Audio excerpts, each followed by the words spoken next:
Try now. I just pushed it live again. Okay. Pope We'll see if Rage, it works. Pope Bear Hype is still there. Yes. There it is. Did it come It's up? live? Yeah, it's live now. Yep, it was the Yeah. host. Nice work, Is it Patrick. hello? I did it. It's so I weird. It didn't say it was hosting anybody. I fixed it. You're smart. I'm good at this game. You're loyal. We Yeah. should be House. live now. Yeah, we're definitely live. Yeah, it's working. Cool. I can turn the stream off. People help. Good job. Woody. Hello, everyone. We've been playing Grab Ass for like the past 30 minutes because Teppy got out of stream. I didn't say it was in host mode. How was I supposed to know to take it out of host mode? He's when kind of it's- a noob at this thing. No one Yeah, believes you, Tefty. it's true. No one believes you. I don't. Well, believe hello. Hello, everyone, and welcome to the 89th Planet Destiny podcast. I don't know if you realize this, but Rise of Iron came out this week. So Sure who did. slept? Show of hands, who slept? I've slept, but not Oh, a I've lot. slept. Yeah. Yeah, I mean, I'm exhausted and slowly dying. Filthy casual. Tomorrow these I days. might Aren't we pass all? out. Aren't we all? I might pass out. yeah, tomorrow's going to be an Pope's a interesting day. casual. Pope's a casual these days. Well, okay, Pope, you're a casual. What's your Mhm. light level? What's your light level? My highest light level right now is 346. Oh wow, you Yeah, are that is pretty casual. That's That's good casual job Pope in Bear right filling there. out your new role on the podcast as the I am- casual guy. I am Well playing the game without any saved engrams, without anything. I'm going in. I went in absolutely fresh and playing casually, and I am planning on enjoying this game. I actually just barely finished the missions. Nice. And really? Wow. yeah, Okay. and I haven't done Archon's Forge yet. Oh, it's I okay. haven't- I'll be able to. No, I mean, You're not don't ruin missing it. anything. God. Just bring it Spoiler. to Yeah. The lore is really Spoiler cool. alert. The lore is The next thing you're going to tell Yeah. me is Han Solo dies in Star Wars. Oh, Jesus. here amazing. we- Oh! Opening that. Are you Again. trying to start a war? Oh my All right. God. I'm just saying that it's kind of like that. Don't ruin it. Unbelievable. I'm pretty excited about it. The least you could do is admit about your mistake about North Korea's internet. I don't believe there is any factual evidence that there isn't a There's factual government evidence. conspiracy to raise money for nuclear weapons using people farming in WoW. Okay. So anyway, back to this game called Destiny with Yeah. the Yes. expansion and DLC called Rise of Iron. Yeah. It's been out. It had a little bit of a rocky start. I think however many people that play Destiny deciding, hey, we're all going to log on at the exact same time, made the game crash a little bit. And Just the returning people and the Mhm. upgraded console people. everyone. It hit Everyone. it hit hard. I mean, Yeah. I was up at 2:00 in the morning and That's not so casual. excited to play. Yeah, so I was giving myself an opportunity to enjoy it, and I haven't had a time where I signed in at. I played all day, so. Nice. And I Good. took the day off of work, and I allowed myself to have that moment, and then I went back to a regular sleep and work schedule. Nice. So I did allow myself to be excited about Rise of Iron and play for 8 or 9, 10 hours, 12 hours. Nice. But it Casual was though. Casual. A casual 12. Stop. It's not serious yet. Yeah. Oh yeah. I'm glad that everyone in the Destiny community got to learn what the tapir animal is. Yes. All right. Right? Yes. The Everybody has memes Twitch, I were believe, too. fabulous. Yes, they were. Excellent Also- memes. All the British people that play Destiny, once we had to start waiting in queues, were like, "Oh, I'm fine with waiting in queues." And then when the queue system broke, their entire world crumbled, and it was it's too much. I don't So, mind yeah, being that in was- a queue, but being That was kicked out weird, of the right? queue. We all Painful. were waiting with bated breath to like log into Destiny. And then of course, because everybody in the world wants to get into Destiny, nobody can when Rise of Iron releases. In fact, right before Rise of Iron, everybody was playing just fine. And it was Yeah. just when it kicked over Yeah. for the weekly reset. Yep. So everybody kept getting errors. We all were just kind of like sitting there hitting refresh. And Yep. then eventually, it was about a half hour later, a queue started up where you actually got a place in line. It would Yeah. tell you your number 3,000 in line. It would start counting down. 3,000. But unfortunately, the queue system seemed to be either broken or being reset or overwhelmed. And I don't know. My experience was I was 3,000, then I was 2,500, then I was 2,000, and then I got kicked out, and then I was 100,000, and then I was 90,000, then I was 80,000, and then I got kicked out, and I was 200,000. And then I got kicked out, and then I was 300,000. I made it to 300. There it is. And then once I hit 300,000, then it started counting down, and I finally got in. Yeah. It took about 2.5 hours for me to actually get to play. Same. And I feel like the queue system was just trolling me. Like it would get me to that wonderful spot where I'm going, oh, and I started like sitting up in my seat, get my controller ready. I'm like, ready. I'm gonna go, and then it would just kick you out. And it was. I think about everyone had the same experience there. Yeah, everyone had the same. I think the system was totally fake. I think it was just like, here's the thing instead of errors to make you feel like something's happening. Right? It's like it's the queuing game. When I looked at when I thought about the servers crashing, it's an online game. I know they had time to prepare for it, but kind of shit happens with like online games, and I wasn't mad about that. And I think that ultimately what I was a bit frustrated with is that that the queue system was what really like salt in a wound kind of thing. And I think I would have been okay if they had put me in 400,000th place and I queued my way down and it worked the first time, because that's essentially how many thousands I had to wait until.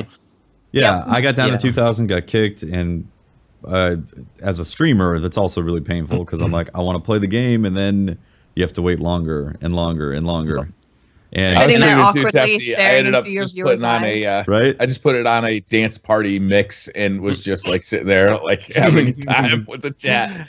I got to see what happens when you're a streamer and you do get in first, because Lucky and Buttwipe came in first. Was Buttwipe got in first, and Lucky couldn't, but they got in, and their viewership went from a couple thousand up to like 11,000 right away, like immediately, and then T-Rex got in at 14,000 when I saw his stream. I was like, oh. Right.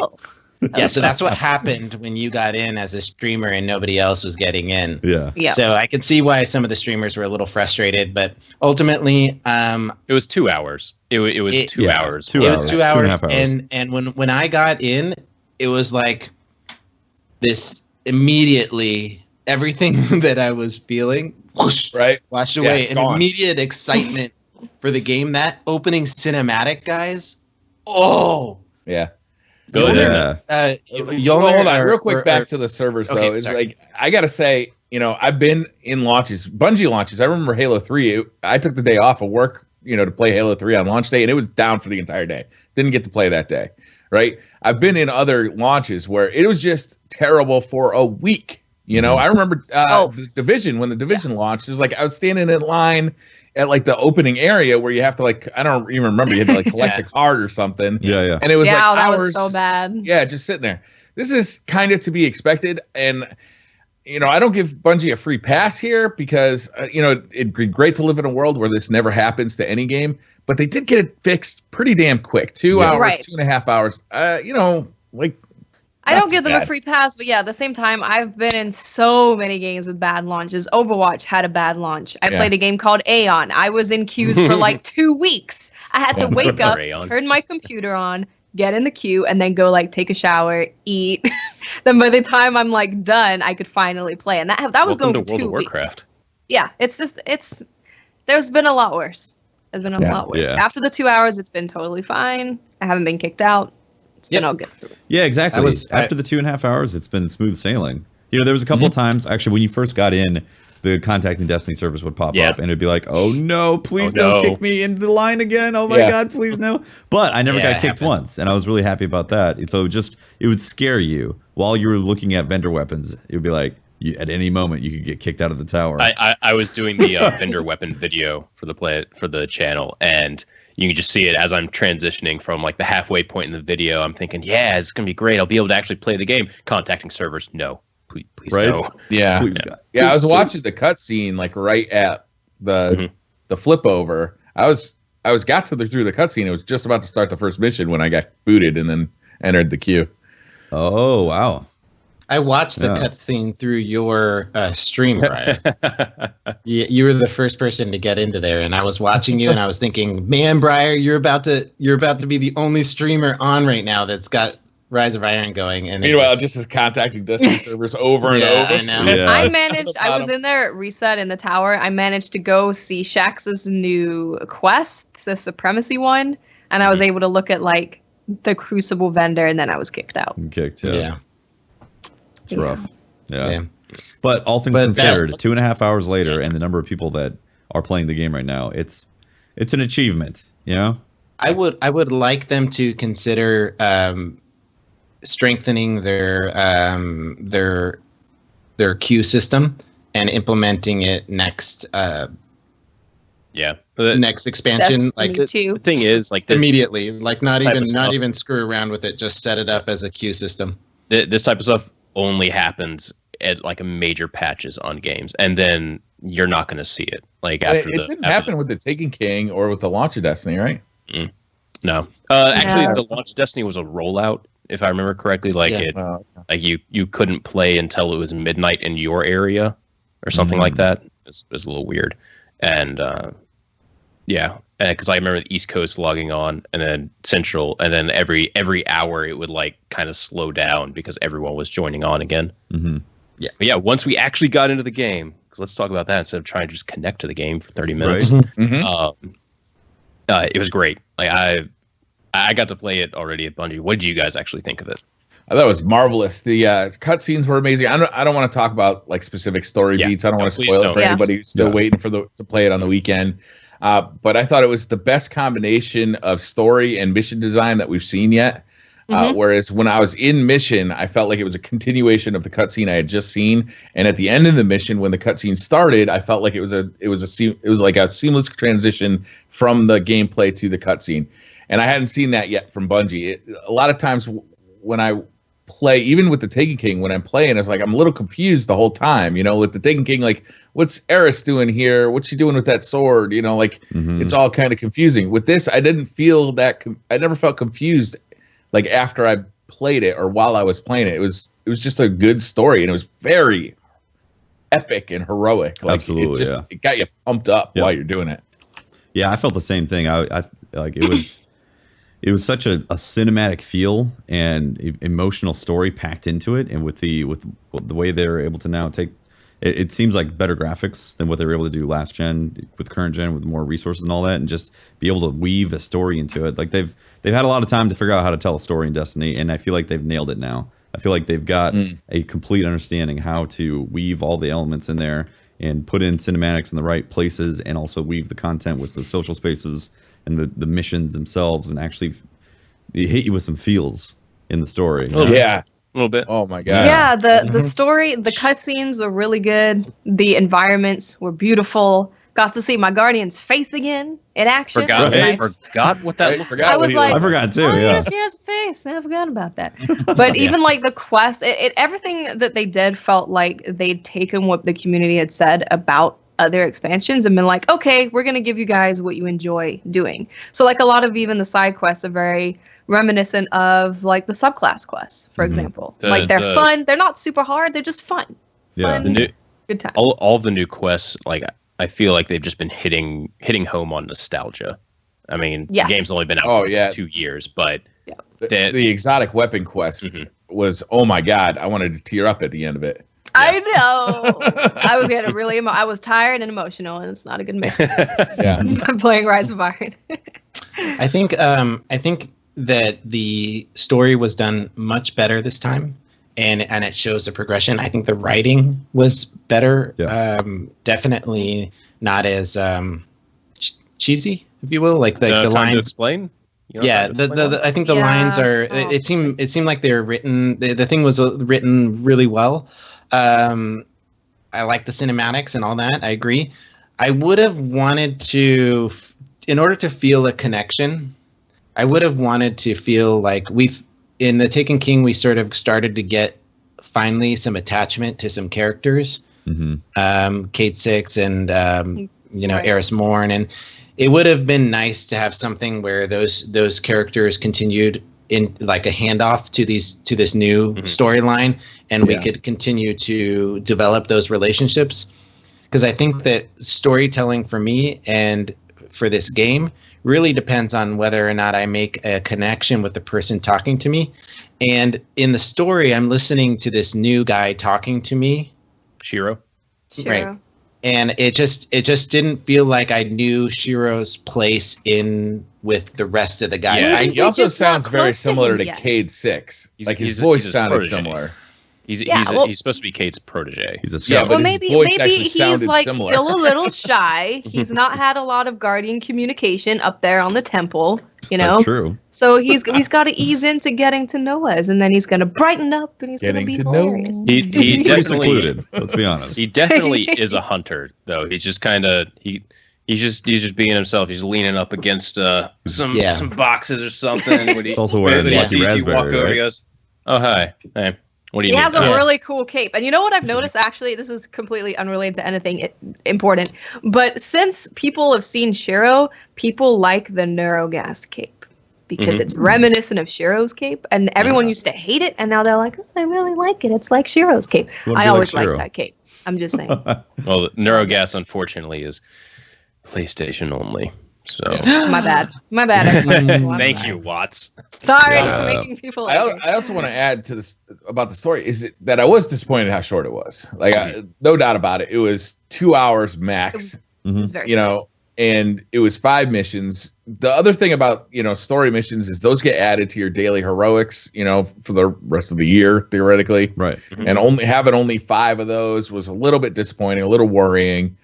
So while it was impactful, it was dramatic, it was short. It was definitely short, and that was that noticeable. last mission though was.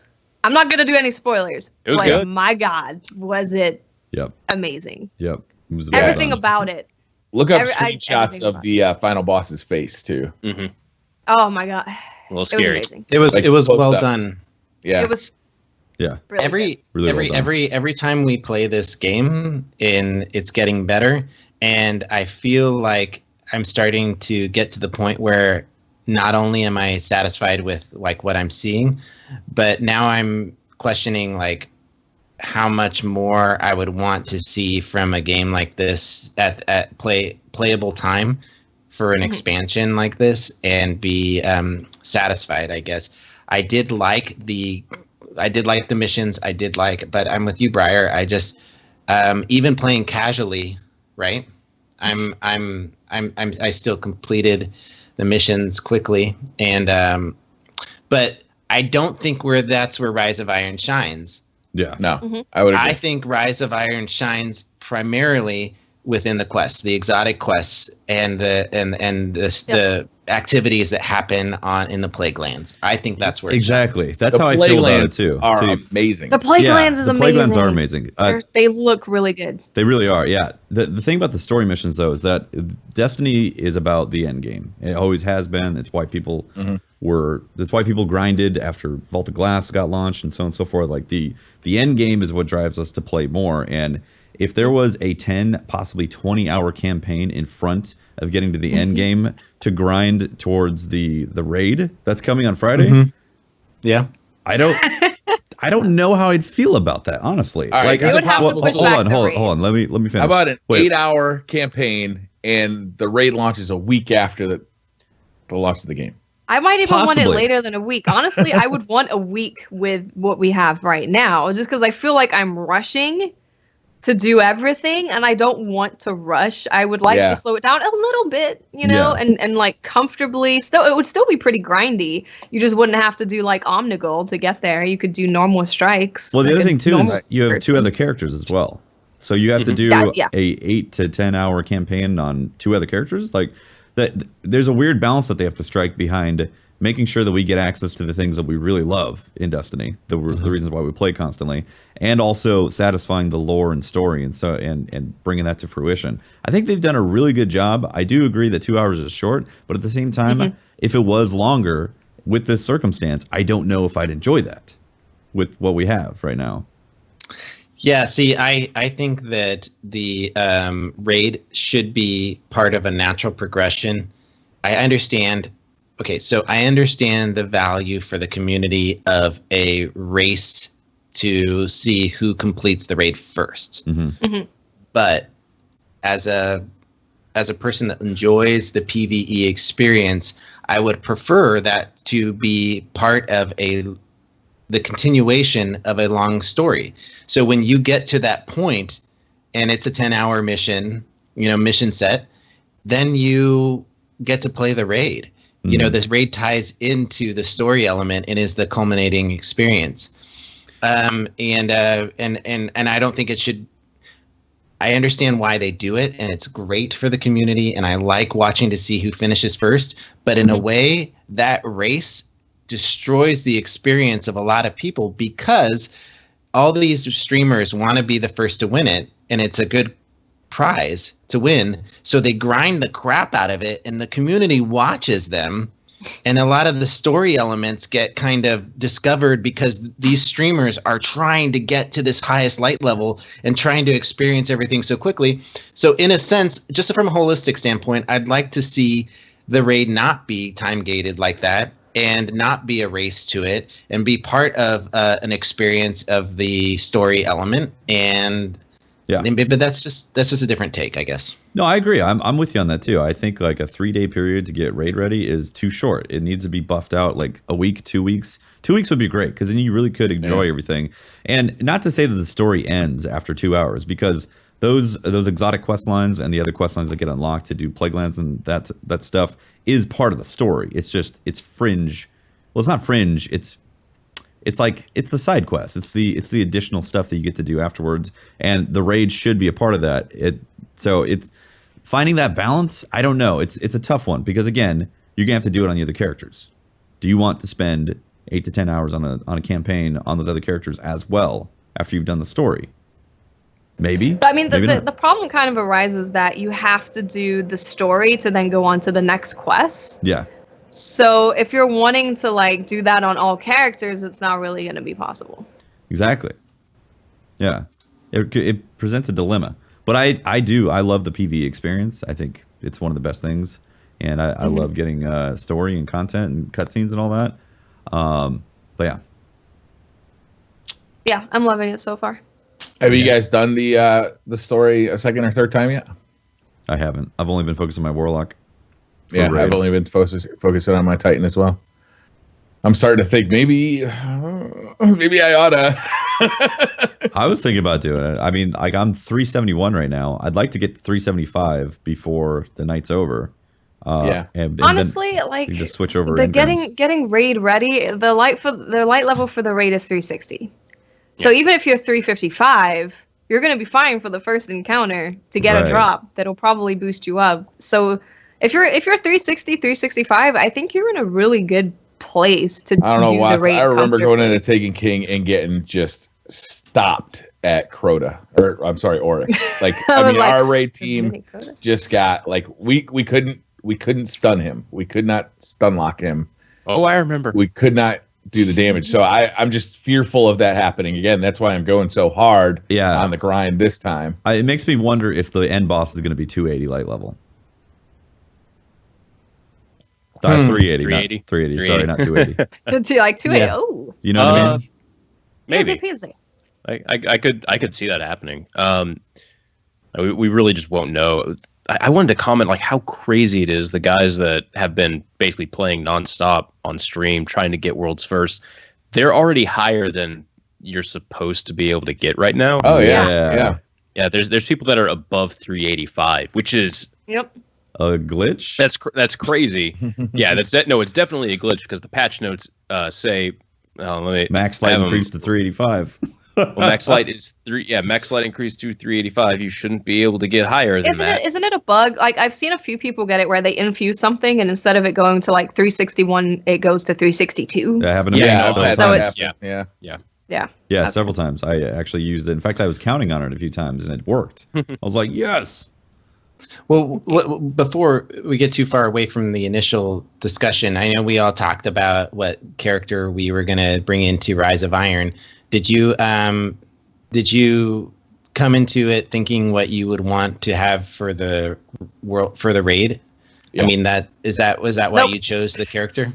Yeah, that's why I chose. Why'd you choose? Because I love Night Stalkers, and they're good everywhere, so I'm fine. Because I physically cannot play this game unless I'm on a hunter with Bones of AO, and no increased control drop. I feel naked without that. I figured I'd just hit the easy button and be like, self-res, we're good. Okay. Everybody loves a Bubble Titan in a raid. It's true. Oh wow, we're actually going into this raid with 2 of each class. Yeah. That's going to be I think fun. we have And a you're pretty welcome, good by the setup, way. too. You're welcome. I was like, Thank I you, won't be on Stephanie. my hunter. I'll level up a warlock. I mean, I would have been fine with you. Also, I love the Tlaloc. It's an incredible PvE weapon. It is. Oh, I remember. it's I so remember beautiful. you. I remember you saying that. The fully erect Tlaloc. Yeah. the greatest thing ever. We were doing our raid with Destin to kind of practice. Yeah. And you're like every 2 minutes, man, I love this gun. Tlaloc's really good. Have you seen how good this thing is? Look at this. And it's like, Tefty. Dude, Listen, I get it. I've used it for hours, and that's still what I say when I use it. It's that good. I know. I know it is. You It's won't shut up incredible. about that It's gun. incredible. It's Also, good. it looks Yeah. cool. It looks like a space age weapon. It's awesome. It looks so cool. But the thing is, Tefty, you're acting like you're discovering it for the first time. Like, people have been saying that the Tlaloc is Well, I've been using it for phenomenal. months, and I still feel that way. That's how much I'm saying. Okay. You know, that's like my exuberation is real. Yeah, we get it. So we started talking about the Plaguelands a little bit. Yeah. I remember having a conversation earlier in the podcast, I don't know, months ago, when we were tossing the idea around how they were dropping the old gen consoles, and I made a statement that I said, I haven't really seen any like reason that they have to drop the old gen consoles, like graphically or because they're adding features that they couldn't have done on the old gen consoles. Well, the Plaguelands, that solved that. It's a So I was step like, up. holy shit, man! It's like the areas are bigger, they're multi-leveled, they're very vertical, they feel huge, they feel full of activity. Yes. Mhm. There's so many little nooks and crannies to go and explore. Like, I'm going to be exploring the Plaguelands for months. I know it. It's just there's so much in there. It's really super cool. expansive and it's beautiful. Oh, and it's it gorgeous. feels so. I didn't really think I would care that much about the Plaguelands just from seeing little clips of it, but being in there, it feels awesome to be there. Yeah. Yeah. And when And you going first get in there, man, it's dangerous. Like when you get in there at like 338 light or 340 light, holy cow! I Right? despise Siva servitors. Oh my god, those things will just they do like a 5-burst blast, Yeah, and they do it from across the zone. And Yeah, you're they like, got- what am I Yeah. getting hit by? I know.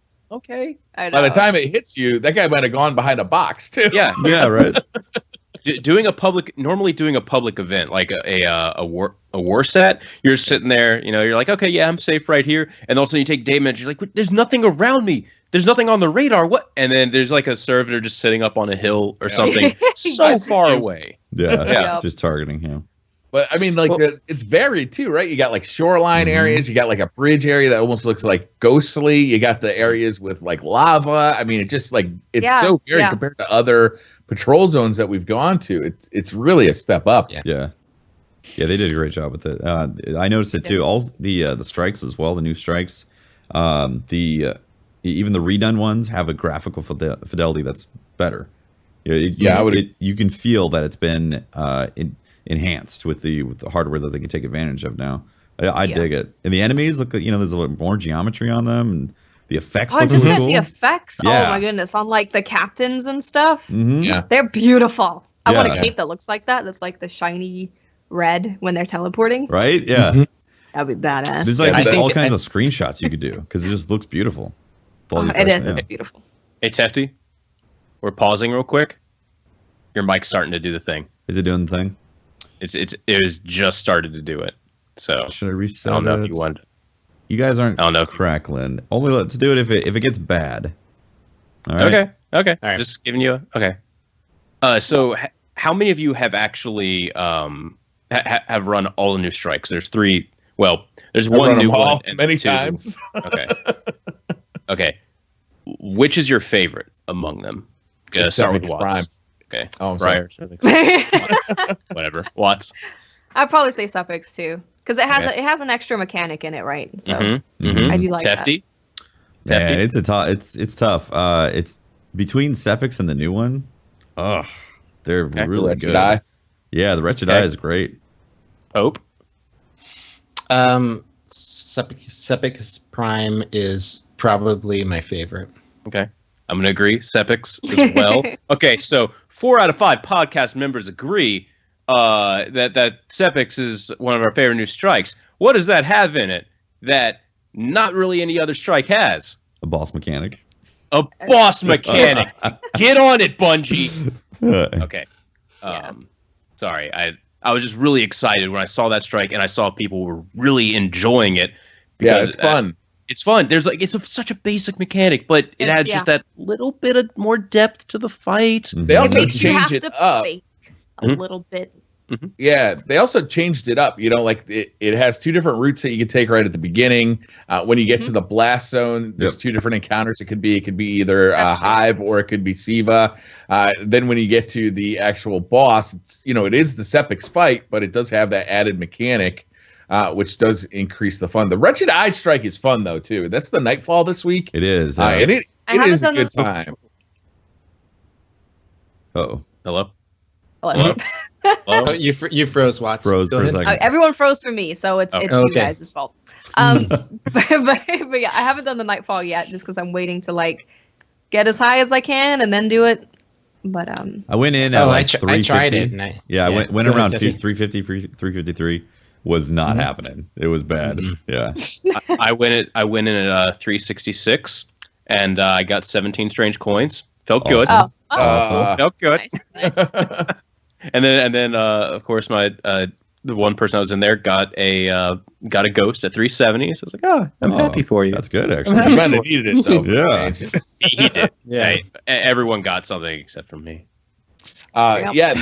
That thing when Voidburn comes around is going to be a nightmare. Oh Yep. my god. Yeah, shoots that. It's a cool mechanic how it looks like he pulled the eye out of the ogre and he's using that as like his blaster, and then the ogre's just chasing you around. So it's like there's always something besides shooting at the boss. There is a mechanic there, definitely. And you got what always ends up getting me is those damn shanks that come down out of the sky because you don't see them coming. Yeah. It takes like 2 shots from him and you're dead with arc burn. Yeah. So Yeah. But man, it's a fun strike too, and the way that changes every time, it's like it's got all these branching paths, and Yeah. you never exactly know where you're going, so you actually have to pay attention. So many of the strikes, after you run them over and over and over again, you get to the point where you're on autopilot, and it's not that interesting anymore. Yeah, exactly. And So that might change that. I don't know. We'll see. yeah, that's kind of how I feel about that too. Going through it again, the graphics, the actual visual fidelity of that strike is an upgrade, and the pathing system and feeling like you're going through something that you just don't know what's happening, what's going to happen next, and the descent into the boss battle itself. I just thought it was really well put together. Going through those silos. Did you guys? Yeah. You guys tighten up a little bit when that grating falls out from under you? Yeah. Oh yeah, definitely. you didn't watch any of the spoiler videos. Neither did I. Yeah. Oh, I didn't either. All right, good. Yeah. a and little I was, puckered there. yeah, when I was like the one that always ran ahead when we were first playing it, and I was like, oh, that's new. I'm glad I'm on a hunter. If I was on a warlock, that would be bad. Seriously. And yeah, and then now I have fun like jumping from all of them. Before the boss starts, I have to jump from each one on top of the thing to make them all fall down. OCD. It's almost like you're OCD. Yeah. No, I just the fight. No, it's not OCD. It's though. No, easier not to even do the remotely. fight if they're It's all. not sentimental either. No, Yeah, definitely not. no, I don't like those platforms, and I think it's easier to do the fight if they're not there. What are they, like Siva infected platforms? Sure, Do they there fall we go. down and Yeah. hurt you? Yeah. The only strike I'm not really that impressed with is the summoning pits. Like they made some changes, which makes it a lot harder because you can't cheese it anymore, which is good. They did that to both the strikes actually. Sepix Prime, they got rid of like your cheesing opportunities in a few spots. That's the first thing I noticed in Sepix Prime area is like, okay, so you know that in the first encounter, the area where you would stand off like to go down at by that Grottos, train. there's just stuff there. You're not Traps. gonna you're gonna So, have yeah. a tough time doing that. Yeah. And if you wanted to stay at the like front of the area, there's just a bunch of traps there. It makes moving around very difficult. You have to use the play space. I can't wait for that one to actually be the Nightfall because that's gonna be a good nightfall. it's gonna be weird, but I'm pretty excited about that. I do not like the Fogoth strike.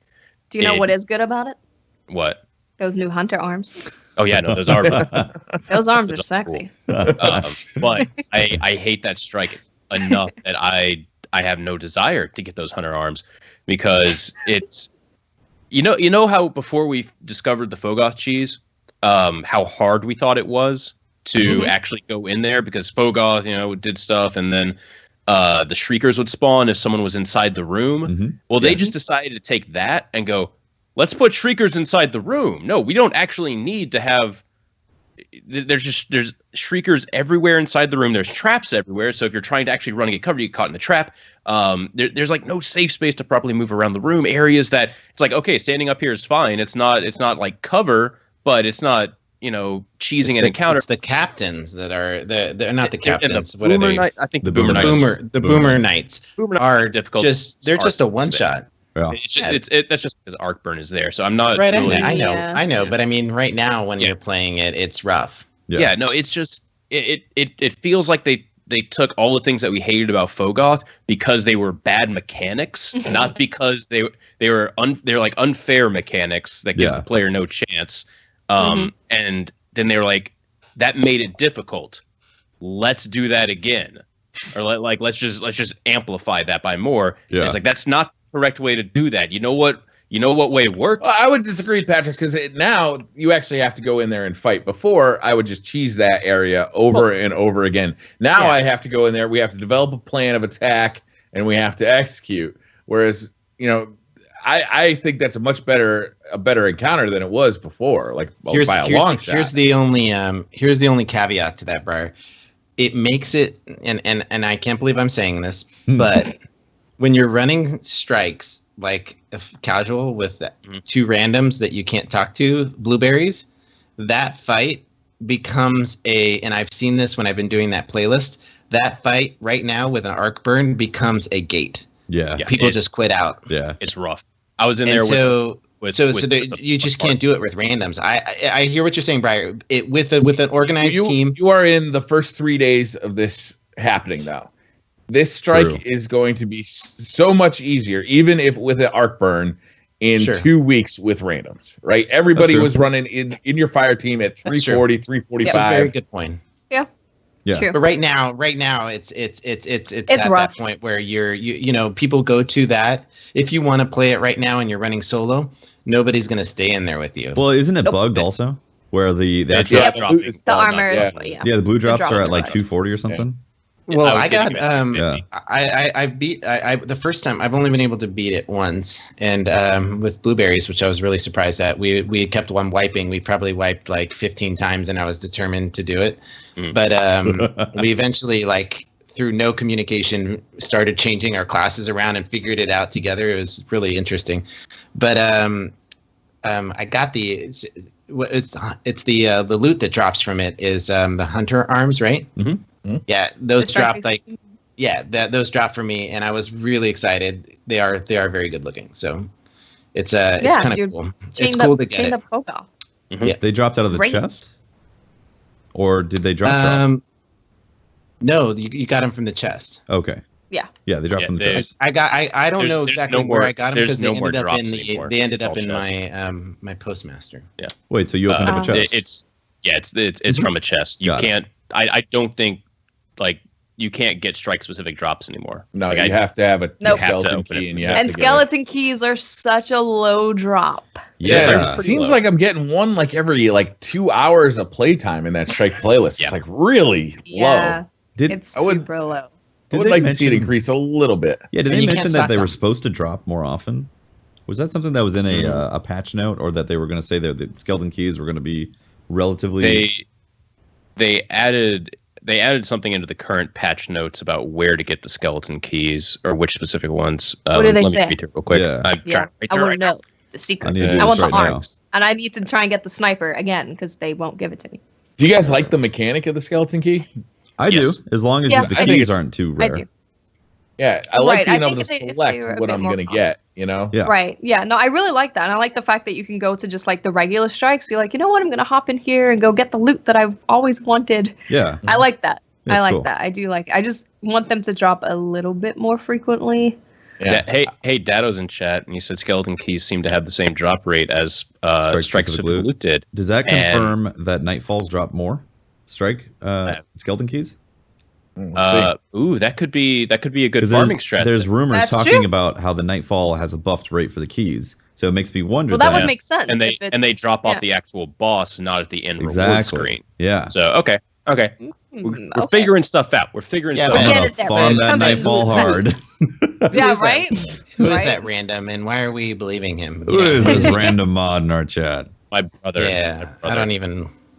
Basically, it's like my twin. We can't believe Twitch chat. What's wrong? Yeah, with you? that's he has mod status. We have to that's a lie. It's all a lie. Somebody who gave him mod status. Take that away. Random.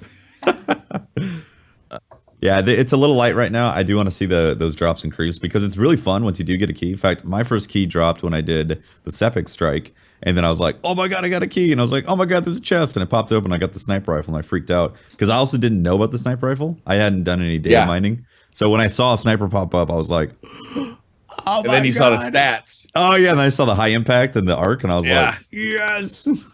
Yeah. Yeah, I'm interested that it's actually a fixed roll. They didn't. For the sniper. It's a fixed roll. Yeah, and it's a good roll. Except for the burn. It's a good one. Right. Yeah, the burn can be random, but like that thing is a good little sniper rifle. You know. No, it has almost. I was using Accurized ballistics on it, and it's basically completely vertical recoil, which was really nice to see. Mm-hmm. Really predictable, even with the high recoil on it. Yep. That's if you are like, hey, I need a sniper rifle for PvP, I'm actually going to recommend that, over some of the other options that you can get right now. It rolls with hidden hand too, right? Yeah. No, that's the Crucible one. It's headshot out of Super, right? Firefly, light support. You can get quick draw on it, and it's a ambush type zoom scope on it, so it's built for. It's built for PvP, and then it's also good in PvE as well. So. Yeah, those high impact ones are great in PvE too because, they just do so much damage. Yeah. So they have so much impact. Yeah, it's like a black spindle essentially. Yeah. All right. You guys want to talk about Archon Forge? You guys play some Archon Forge? Yes. Yes. I have actually played a lot of it. Yeah, me too. I've played maybe 5 encounters in there. Wow. See, okay. So before I get into the critique of it, like it is actually a really fun encounter. It's a fun encounter. It's a fun encounter space. I like kind of the general chaos that surrounds it.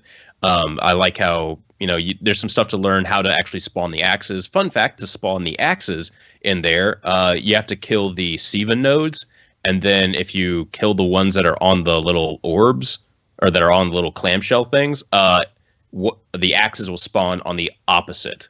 Oh, interesting. Didn't know that. At least, yeah, cool. Yeah, and that's what counts for the boons, like earn boons in the Archon's Forge. Mm-hmm. That's what it means. So I really enjoy the encounters. Mm-hmm. The problem is no one can actually do them because the drop rates on the actual things to start said encounters are so unbelievably low. Drop rate. And you can only have one, right? You can only hold one. Well, that's not exactly true because you can transfer them to other characters. Yep. You can. So, but like if you got a group of like 6 people in there, and like what you want to do is transfer it out of there. Don't ever be running it on somebody else's token with one in your inventory because you're just losing out on a chance to pick up another one. Well, they can still drop while you have one in your inventory. Oh, really? They'll sit on the floor even if you have one. Okay, I've never seen that. It just says you can't pick it up. Okay. Unless something like that happened while we were at Bungie. I don't know if that's changed. I hope it hasn't changed. I haven't seen that. Yeah. Right now, the drop rates are so low that I can't confirm that in the live game. The key seems to be to have a big group of people. So last night I was playing a little bit of it with just 3 people. Well, actually, we went in when there were 2 people. We both used one, and they were like, "Okay, now what?" Apparently, just made them untransferable. They patched it out. So, shit. Nice. That's So we went in there with 2 people, and we couldn't keep it going. We couldn't keep it rolling because the drop rate on the the starter token is too low. Then we got a couple of blueberries just wandered by. They started doing it, and then we got some drops, and then it rolled for about an hour with everybody. Somebody got one eventually, and it's really fun. But then it stopped, and we're all just standing there like, does anybody else have one? Like, we're having fun. We want to keep playing. Exactly. Nobody's got one. And that's a bummer. It's hard to keep it rolling, like harder than Court of Oryx. In Court of Oryx, it's like the perfect amount. You're like, oh, we're running out. Oh, someone got one. And you can keep it going fairly well. And also, the loot, sometimes you can get nothing from doing a perfected. It's which considered is not easy. It's considered a public event no matter which level you're at. I don't know if running higher level rewards has... They've said it is not connected. The quality of the reward is not connected to the difficulty of the challenge. Yeah, it doesn't make any sense. It's really stupid. Then what's the point of getting a perfected one? What's the point of that? What's the point of that damn captain? It's the only one you got. The captain has like a bazillion health. Okay, it's hard. Yeah. It's rough.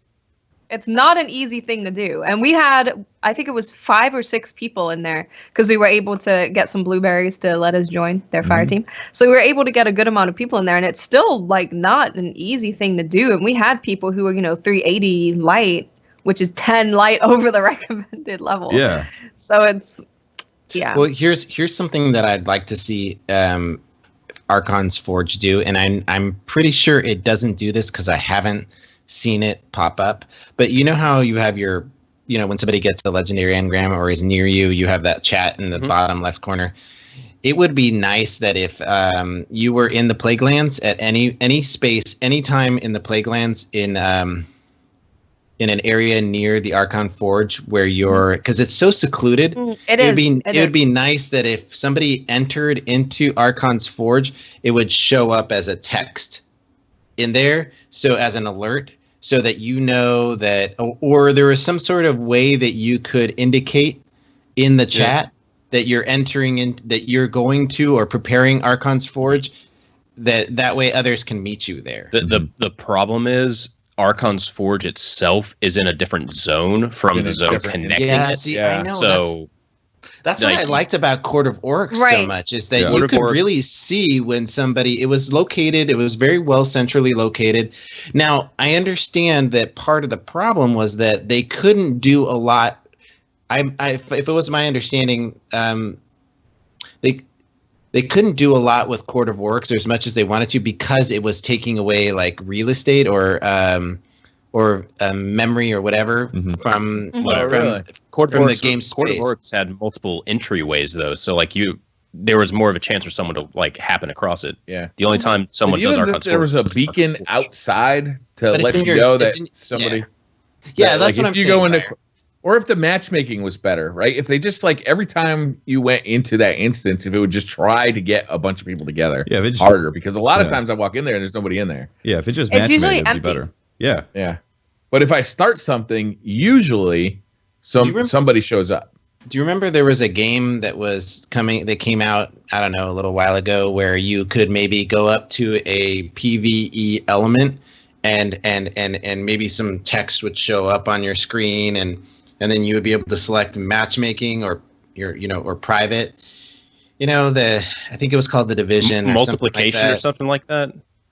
I don't know. I guess the simplest thing is that if you were able to go into there and activate matchmaking on it. But what if even if someone went in there and started it and it waited a few seconds and came up on people's screen who was in the Plaguelands, like, do you want to join? All right, so something's going down. And gave them a countdown timer or something. Something to encourage people to go there and like know where it is, know what it is. It's very secretive, actually. Like, imagine if people don't have YouTube videos and it's secluded. You don't know like how what it is and how to start it. A lot of people don't know how to start it, so it's like it's not obvious at all. It's not. So when we asked them, it's like, so why can you only hold one? They didn't really give us a definitive reason. So since like it was kind of a non-answer, I'm thinking someone actually answered it on Twitter. Oh yeah. Yeah. What was the reason? It's because in Court of Oryx you have the 3 different tiers. Okay, I was right. You're right. Then. Yeah, I was right. That's what it is. But the computer has no way of actually telling what you're putting in. Well, then add more computers. I know. More terminals, I don't understand. Right? Is that so difficult? I don't know. I don't know if it is. I don't know if it is. But the solution is more consoles. Or console. Alan is definitely part of the solution here. Yes. Just all he has to do is say something. Also, for anybody who doesn't know, it is like the easiest way to get like a big group going is to when a Blueberry does join, when a random person with a blue name does join, invite him to your party and then ask him, hey, do you mind, if we kind of like party up, if my friends join your fire team, or, we can get like, a 6-man fire team going in here and have a really raucous good time, because I got to say it's worth it. The like arena style things that Destiny has attempted, this is by far my favorite. Like it is really fun in there. It's better than Challenge of Elders, and it's better than Court of Oryx. It is. Yeah, it's a blast being in there, and the axes. God damn, those things are fun. Yep. Real quick, people are saying in chat, and I think this has been confirmed, that part of the problem is when you sparrow into it, it doesn't have time to matchmake, and it doesn't find people. So if you, I've heard that too. Yeah, if you walk for every area. Right. So if you walk slowly through the hallway, you have which is hilarious. You have a higher chance of matching up with another instance. So tip for people trying to get matched up with people to go slowly everywhere you go. Yeah, because I had the same experience when you bring a team in there. Actually, what we did last night was we tried to have a couple subs match up regardless to try to prepare, and we did. And so then we had 6 people, and we farmed it for like a couple hours. It was awesome. And then all the offerings were gone. Yeah, that's the thing. When that train rolls out, it's like you just have this dissatisfied, like, I was having fun. Like, why does it have to stop? I like this. Yeah. Yeah. So I'd like to see the drop rate on those things increase. Right. Ultimately, what we're saying is that we want to play it more. It's fun. Allow us to do that. So, and there's something else too. If you're the person putting in the thing, right, and you're spending your thing, I'm totally down for anybody in the room getting loot randomly, but you should be guaranteed something if you're spending your thing. That would be nice. I don't like that. The only problem with that, Pope, is that then you have like a race of everybody trying to get to it at once, and like. Well, that's why some of those exhaustion. They have the cooldown. They have the cooldown timer, right? Look at Court of Oryx. It works for Court of Oryx. Yeah, it works for Court of Oryx. Really, I don't understand. Court of Oryx was perfect. Like I just have a problem with like I earned that thing, and I'm putting it in that thing, and I understand the reward can be RNG based, right? But there should be a reward. People are putting the thing in the thing, and then not getting anything. Yeah. Well, especially the perfected ones. When you kill the perfected captain, you're like, Jesus, that was difficult, and then you get nothing. There should be increased rewards for that. You get nothing for killing a massive. You should be DPS guaranteed a thing. Damage sponge. I'll tell you what, the rewards are fucking good though when you get them. I got a fusion rifle and I got the sniper rifle out of it. Yep. Both of them are fantastic. I got 3 cakes and a helmet. The helmet I looks got some really of that cool. stuff too, but man, I'm really psyced about the sniper rifle and the fusion rifle. They're both outrageous. They're beautiful. I think the fusion rifle is my new favorite toy. Like there's something really about it. Fusion. I'm not a fusion rifle guy, and that fusion rifle, the way it sounds, the way it hits, there's got fur on the back. It is my new favorite weapon. It's incredible. And it's got a nice tight spread pattern too. And I haven't even upgraded the perks on it. I was just using it like right out the box. That's how it was nice too. And tight. Yeah, I was like, oh my god, this fusion rifle is incredible. I think I'm in love. Yeah. I am sniper rifle right now. Awesome. Can I bring up it's something the else? LDR style sniper rifle. Yeah. And I think mine rolled with, I can't remember my roll, but it was a decent roll. It wasn't anything perfect, but it's got a perfect sound. It's nice looking. Like it's a cool sniper rifle. Yeah. You want to bring something up, Pope? Yeah, I was just talking about another element of, since we're talking about patrol and Argon's Forge, there's another patrol activity called wow, it just skipped out of my head. Quarantine. Yeah. I had a lot of fun, and I thought it was really cool because it's kind of like the when the Warsat drops, and then you can a public event kind of thing. Yeah. I wish that in some future update to the game that to encourage people to jump in and support you in your attempt to quarantine. do that quarantine. It would be nice if they could receive loot, kind of like a public event. Or at least rep.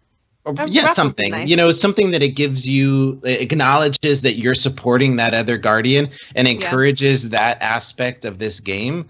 It's just, I just think that that's a missing element and something that they maybe could add in. Yeah, I think if you get there for the first part, I think you're good. It's the second.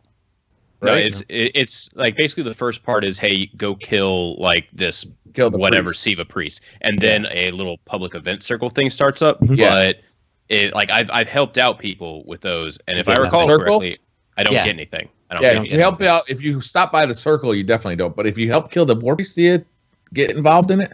Oh, I don't think so. There's no like thing that says, hey, so it's not really a public event. It's more only the people in your fire team.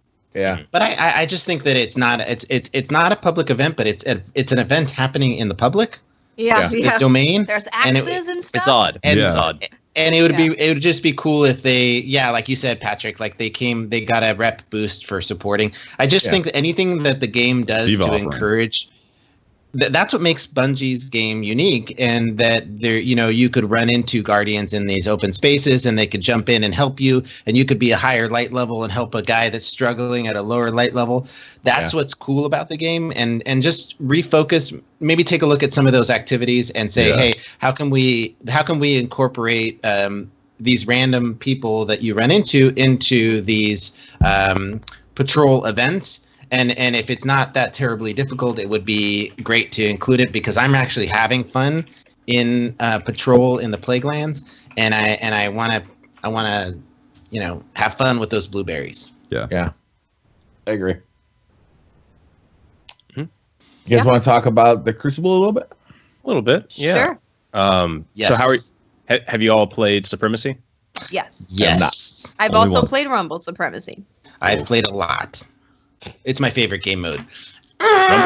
Supremacy is fun. I'm so excited. It is so much fun. Oh my god, it's amazing. Like in Call of Duty, I loved Call of Duty Kill Confirmed. That was my jam. And even though Supremacy is basically, if you've got a good shotgun, you're gonna have a good time. You're gonna have a good time. There is a lot of it's basically a shotgun playlist, but it's fun. I am having a blast, and my god, having you see guys with like these great KDs, but they're not picking up the crest. The crests, and they're not helping their team. And it's when you've got I think this is what Destiny was sorely missing for me. I'm an objective player. I like playing the objective. I don't mind if I have a negative KD, but if I'm on that control point, if I'm in the thick of it, right? That's why I picked a Titan. And so for me to get into an objective game mode, I even look past the fact that it has shotguns mainly, but I am having a blast. So much fun. I started having more fun when I started sniping. Oh, really?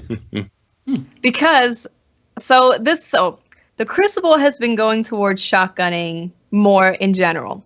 Supremacy is a game mode where people are like, you have to shotgun because that's how you play the game. People therefore don't expect you to be sniping, and they just run straight into sniper lanes. They run at crests, and I'm just like, boop. I dig your style. It's really fun. It also allows me to kind of stay back a little bit, which makes me kind of be able to kill more people. Yeah. So and that's the thing, as I think that this Supremacy game mode, when teams start playing it, because I used to play Halo 3 big team, and I loved that you could set up your team in a strategic way to be effective. You had your distance people, you had your mid-range people, you had your upfront close and personal people that grab the objectives. We're going to see some pretty exciting 6v6 tournaments. I don't think 6v6 will be the thing. Probably. Look, you know what? I'm telling you right now, 6v6 Supremacy would be fun as hell if you've got two teams that, who cares if it's chaotic? It's just difficult to follow. I think 4v4 would be much easier to see from a outside perspective, from someone just watching it. I enjoy what Watts is talking about, that you can have mid-range, suppression people. You've got, you follow in as a pack, who's your front runners, you got your shotgun runners, you can set up traps, you can run the right grenades so that they can't get after crests. The warlocks, Tefty, they can do those sun grenades. Just drop a couple, and they're just, and then go get the crest, see what happens. Yeah. It is changing up the play style of PvP, and I'm loving it. I think I've lost like 3 games out of maybe 20, and it's just a ton of fun. If you focus on those crests, you're gonna win. Yeah, you play the objective. Yeah, Watts, I actually played with a shotgun, that same mentality though, where I decided to bait people who were going for the crest. Mm-hmm. And you could do that also with primaries as well, and shotguns. And I had a lot of fun doing it. I can't wait to play it and stream it also. I'm just obviously consumed with light level right now. Oh yeah, I was just going to talk about the new map in general, like on all the other game modes. I really like Icarus. Like, I'm falling in love with that map more. It's the first PlayStation exclusive map that's been like, yeah, finally. I played Control on Icarus, and I was like, this feels like a really good Call of Duty map. Yep. Like, when COD got it really good. Yep. Right. And I was like, this is nice. I like it. So Icarus Control was amazing. I love it. I love it so much. I'm not a fan of... Not Last Exit. What's the other one? Skyline. Skyline. Yeah. Skyline has 12 billion doors. That was my fear when I played it, was that the doors are going to be a little too hindering to a lot of the movement on the map, and just a lot of the encounters are going to be dictated by doors. There's so many. It's not like it's basically a 3-lane map, but it goes in like a big curve. So whatever's on the inner portion is going to be like, one of the easier areas to hold. And of course, all the doors are closer on the inner side than on the outside. So a lot of people just go on the inside portion, and then they have the doors to kind of help them as well. I just don't like doors. Having one door is fine. Having like 5 is not fine. Yeah, look at Icarus. Look at Icarus. There's one door on that. Well, 2 doors, I guess, but no one even uses them. No one uses it because it's like, hey, there's this little tiny area that you can go through, and then there's like, here's the whole map. Yeah, and it doesn't even matter. I love Icarus. I'm in love with Icarus.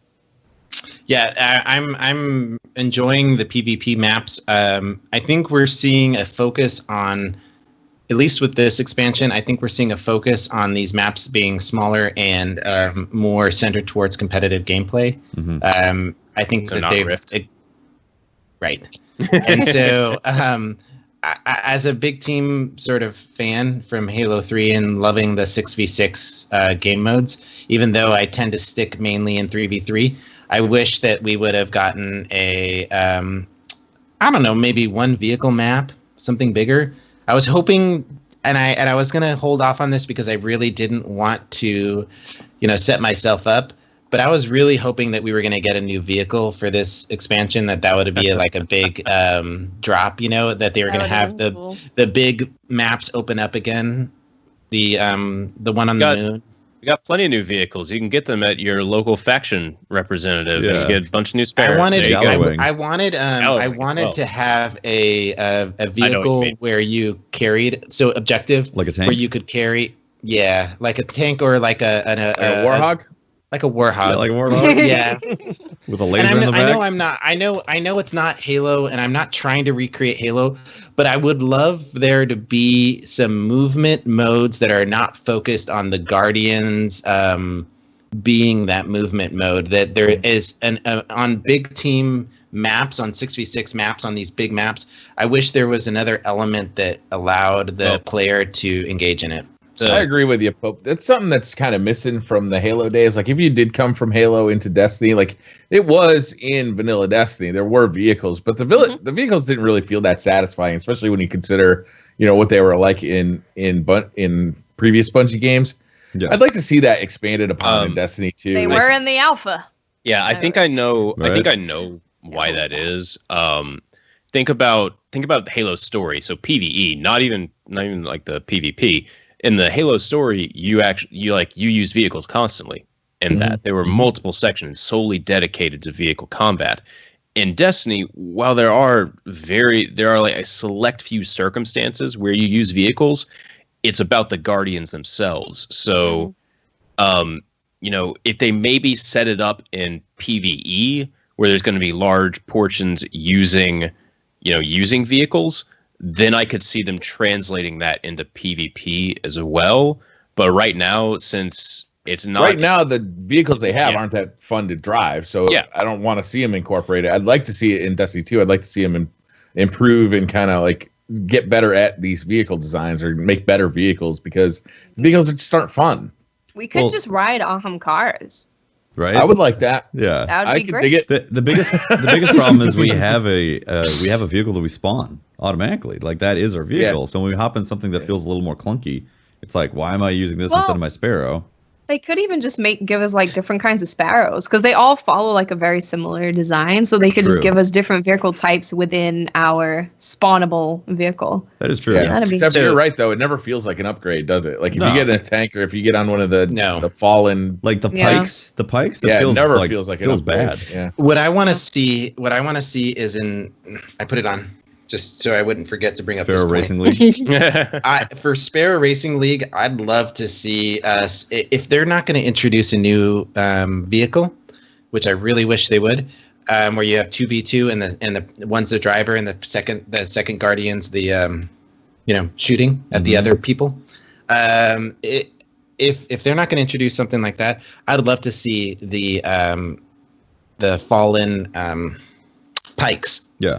In the maps that you could use them and shoot at each other, and it'd be interesting. That would be fun. The fallen, like the heavy pikes, when I loaded into First Light and turned vehicles on in a private match, those were on the map. Just they were to like nice. To throw that out there. Yeah, they have those pikes on the map. Here's the problem with balancing for a PvP experience vehicles in Destiny. Just about most subclasses come with an anti-vehicle super, and that's a little difficult to balance.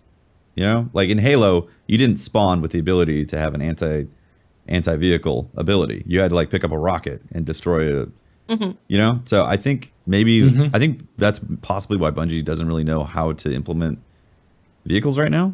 Maybe.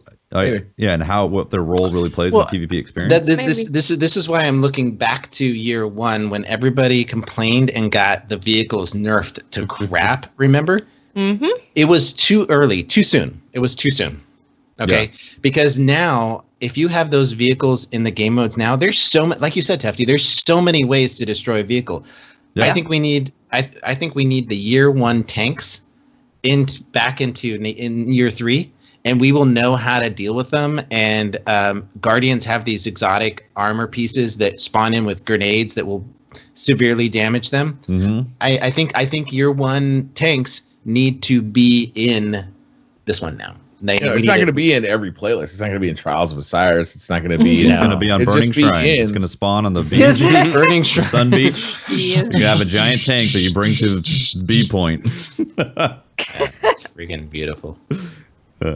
Now, I think there's a great opportunity for that kind of expansion, and I don't want to start talking about Sparrow Racing League because it's not something that's happened now, but I do think that like the Plaguelands has got me so pumped for playing PvE again. Yeah, and I feel sorry.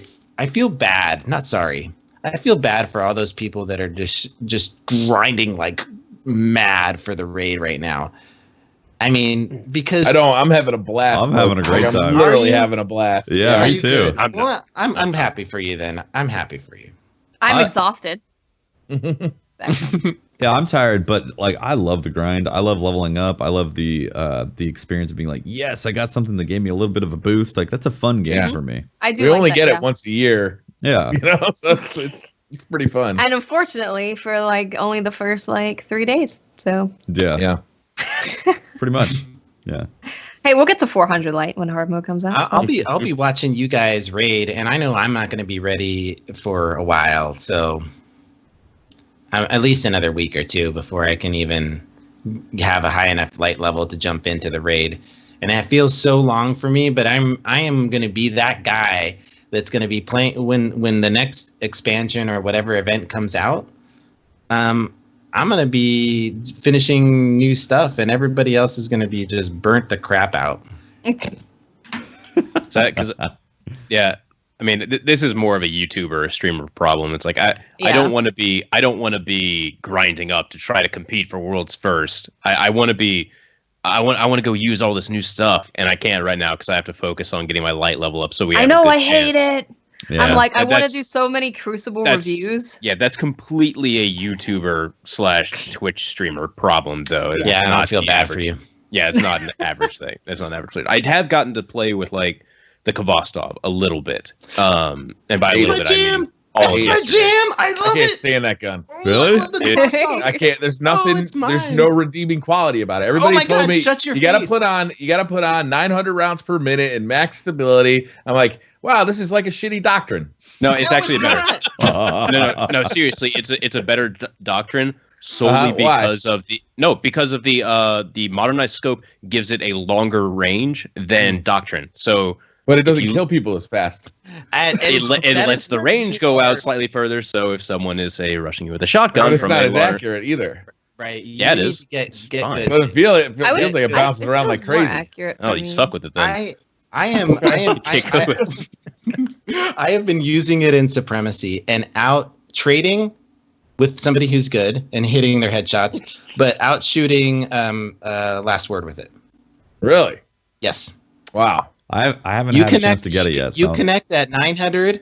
The setup is I tweeted about it, but the setup for it is here. Let me tell you real quick. I was using the classic scope. Maybe that makes a No, difference. you need you need to use modern scope. I use automatic with braced frame, counterbalance, 900 RPM, and excuse me.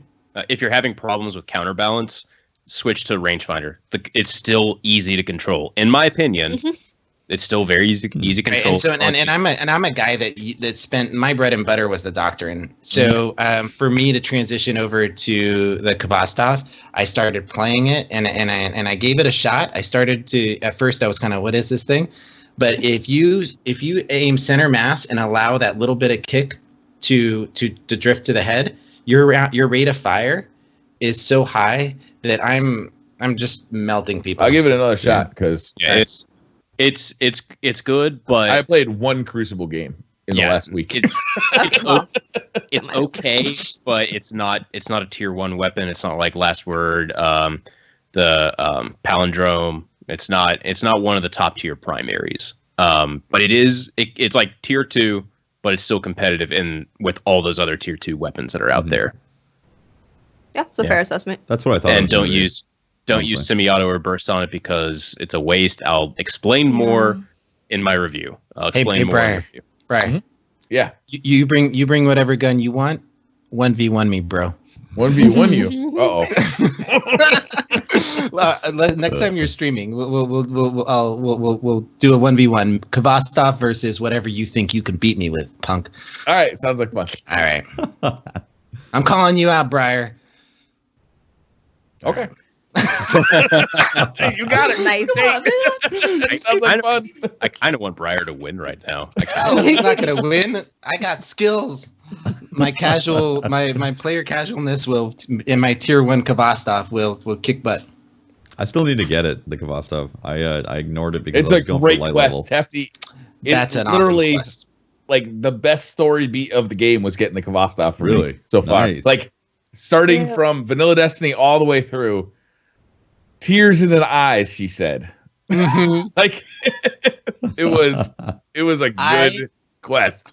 I had a moment where I had to walk away from the computer. I had to walk away from my desk for a little bit, and take a little break, gather myself, and then come back. I don't want to build it up too much though. Except he has That'll fucking ruin it. heart of stone. He's not gonna cry. That's true. I heard that What? about him. It's all that gluten-free diet. Hefty's you know? emotional. Are you kidding me?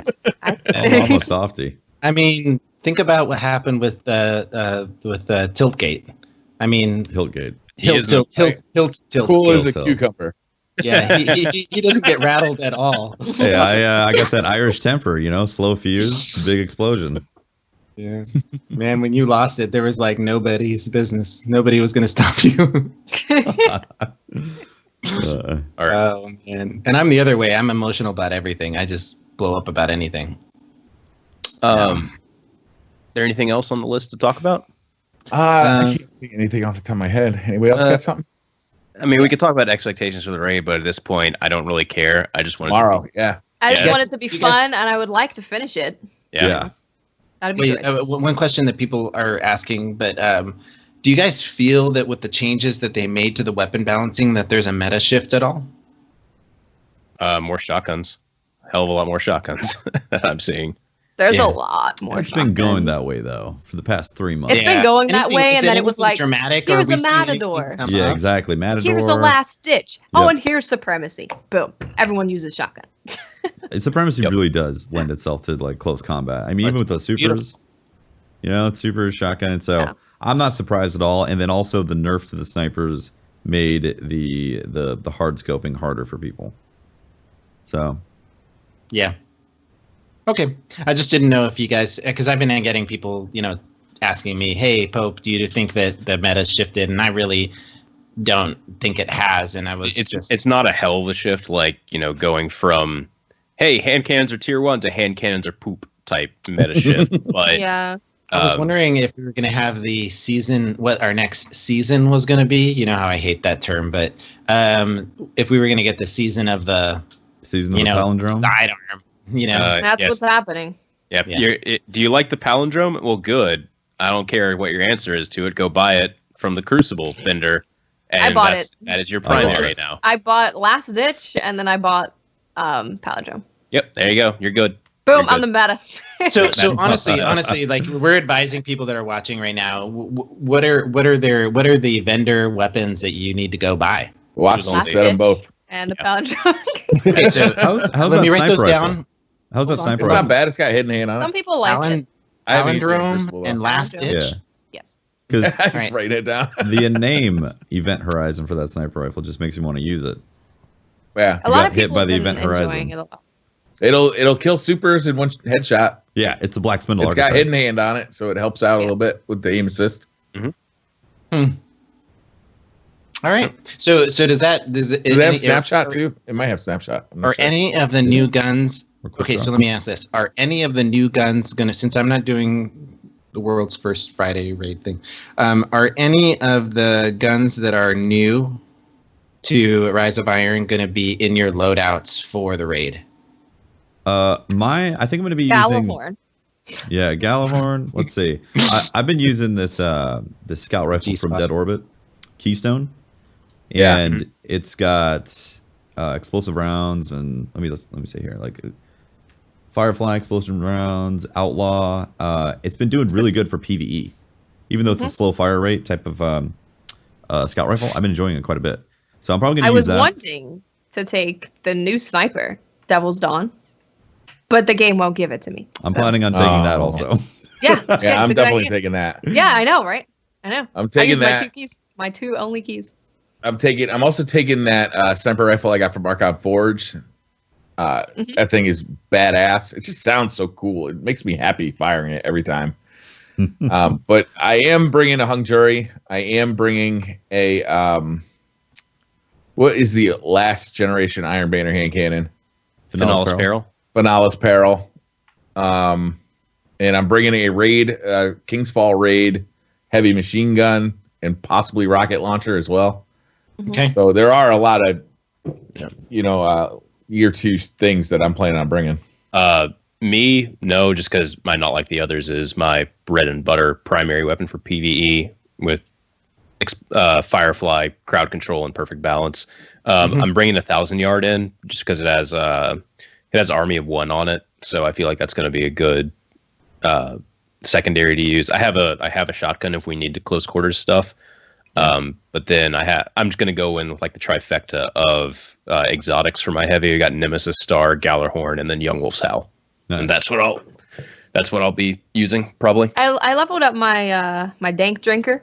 Nice. Nice. I got that. I got Gallahorn. I got Last Ditch leveled up. I have 1,000 yard with partial refund, which might be kind of nice.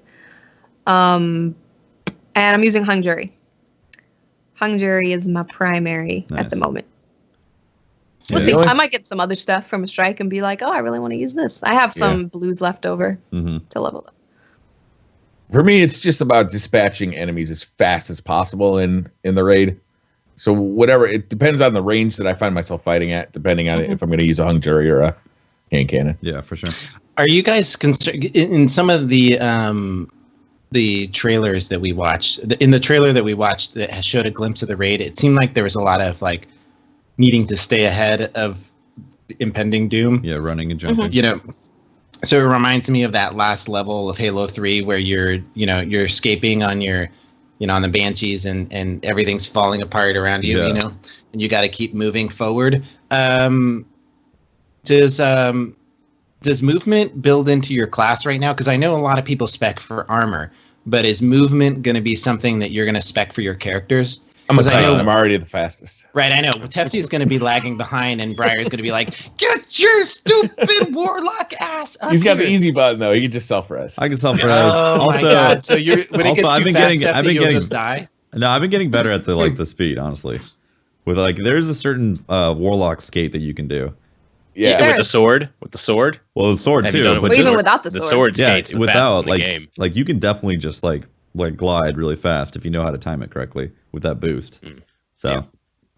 I was thinking about the raid like a movement because if you look at a lot of the exotics that came, it's all about movement, moving faster, Exactly. Yeah. regenning grenades and melees while you're running. Like it's all very much running focused.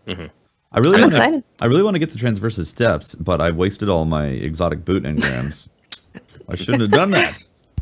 Because that would be really nice I would love to. to. Use. I would love to. Yeah, I'd love to get some more engrams. That'd be sweet. Right? The transversus steps almost seem like an automatic cocoon for any ammo you pick up.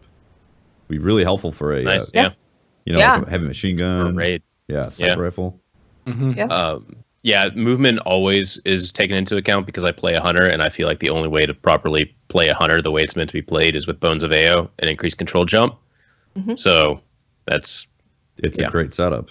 It's tough to move away from it. It's the setup. Yeah. I cannot play my hunter without increased control Now, jumping. are you gonna be like all those wussy hunters I saw in Crota's End, choosing to go invis when everybody else is fighting at the lanterns? No. Are you gonna be that hunter that your whole team is sitting there? You're Titan. You're a Titan, Golden Gun. and you're at the lantern, and you're shooting everybody, and then you just go invis on me. Are you gonna do? You know that? what I will Yeah. do when my team is dying? I'm gonna go. I missed you, Pope. And run away. I will go invis to I'm res sitting them. there, my bubbles down, and then Patrick's hiding in the. I'm sorry. What I remember from that raid is everybody going, God, we gotta go to LFG. Hopefully, there's a hunter on there that can go invisible and kill Crota for us. That's what I remember Hopefully from that there's raid. someone who can carry. Hopefully, I our never did- savior, the invisible hunter, can show up and rain glory on this raid What? that we've You partook. carried me through that raid so many times, it's not even funny. Like watching you work as a hunter was like watching poetry in motion. It was, I throw salt at hunters, but the people who play them well are in Crota's End were the spice of it. I mean, it was phenomenal. So I joke around, and I'm sorry for cutting you off. I bowed down to the hunter in Crota's End. Excellent. About damn time. Yeah. Whatever. Have the Titans ever had their day? Not really, right? Every raid. Oh, yeah. is their day. Every raid. called Weapons No, of Every Light. time- Every Into a raid, bubble and think, oh my god, I almost died. no, every raid, it's more like utilitarian. Like, thank God we got a bubble, but let's actually finish this raid. It's instead of being like our MVP, the Titan. That never happens. Oh, okay. Yeah, you're Tell right. me you could beat Oryx without a Titan in the middle. No, it's true, but I don't think Okay. like thank God we got these Titans because When I do. I appreciate my Yeah. team. yeah. Like I appreciate Yeah. my supports. Yes. Well, I Thank you. appreciate also. You know, I tolerate them. I tolerate them. Yeah, it's You're like like- it's a toleration. It's like, well, we need this because that's how you society know what? works. Watts is like that Unlike MVP Warlock, quarterback. could just not be there and nobody would fucking notice.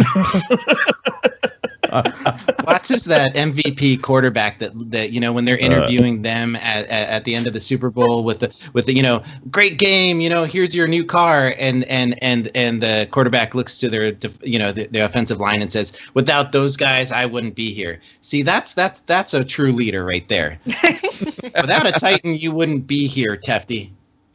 Hey, I mean, I know that's the thing, but none of them are MVPs. Isn't that weird? Oh my God! I wouldn't be here, but Titans really in the chat. I want to see you. I want to see you in there. Hashtag Titan Master Race. Show me who you are. Glad to Show have me them. who you are. Glad to have them, but I seem to forget the names. Oh wow! I'm sorry. I am never going to raid with you again, Briar. We are boycotting. Run as a striker Titan for the raid tomorrow. When they all start begging me, you should put out a bubble. No. I want to be the MVP. No, I want to Got get MVP kills. this. Got a clutch, man. Yeah, that's right. Titan Master Race in the chat. There we go. Oh man. Did you guys get to explore the new book at all? The what's it called? I don't even know what it's called. I have it pulled up right here. The Iron Book of Rising. The record book. The record book. There you go. I really like this book because it gives you it gives you goals, right, to work for, and it shows you exactly what you're going to get for it. It's really a nice way of doing loot and, kind of progressing your character, progressing your loot. I like this thing. Can we talk about the shader really quick? The shader is hot. It's really shiny. I like it. It is like maximum shine. Oh wow. It is like wow. It's That one modifies Dead Zone Revolution cloak. Does it really? Oh my god. That is scary. Now, when you put it on a Titan with the Jolian or the what is it called? Jovian Complex or the Jovian Guard gear? With the big gigantic. Mm-hmm. Yeah. It's like you catch it in the right light, and it's like, ugh. I haven't seen that. The new raid shaders are like new stuff. Yeah. Oh yeah. Yeah, a little bright. Anyway, That I ghost- apologize for The Iron Song shell is like beautiful. maybe the best ghost ever. It is beautiful. I'm level 7 right now on the pamphlet. I'm currently 8. You're nearly there, Pope, to the chest. That's when it gets. Yeah, that's what I want. That's when it gets fancy. I want that flaming chest, like the heart of fire. That's what I want. Yeah, it's beautiful. That's what I'm using now. It's like my main. Yeah. Chest. Well, thank you, everybody. I think we can, I appreciate it. All the hunters, trying to outshine Good job, hunters. the glad we all know our places. Yeah. If you're a famous hunter, like, you've made an awful mistake, guys. Hunters remind me of the prima donnas that meta world peace. Men here, okay, fine. You're right. No name calling. Hunters are amazing. Warlocks are amazing. Let's go. You know what else is amazing too? You know what else is amazing? What else? These blue microphones. Oh, snap. No doubt you've noticed these wild mics and headphones that we are using. They're just some of the iconic gear that Blue creates. Blue's award-winning products are the driving force behind professional musicians, internet creators, and countless elite gaming teams and Twitch streamers. Their Yeti USB mic is the internet's most popular microphone, and their MoFi and Lola headphones deliver insane sound and a very personalized fit. Blue offers everything you need to completely immerse yourself in the ultimate gameplay experience. Learn more about Blue at bluemic.com. Nailed it. Got Perfect. Phenomenal work there. Got it. Yeah. How's that? I got a few Twitter questions, but we got a little announcement we want to make at the end, so we're not going to get through too many of them. Yeah, we've got a kind of a big announcement. So not a little announcement, a big announcement. Actually, you guys got to if you need to go to the bathroom, go to the bathroom now. Yeah. Because we're going to be talking about some stuff after Twitter questions, and we don't want you to leave. So hang out. All right. The first one is from Baron Von Fluff. So you've heard about the issue where players last year pre-ordered the Taken King, but it didn't charge them.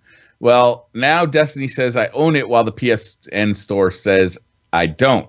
I can't buy Rise of Iron because it says I don't have the Taken King. However, when I tried to buy Taken King, it won't let me either. There is currently no fix for this. Wow. What a debacle. It sucks. Yeah.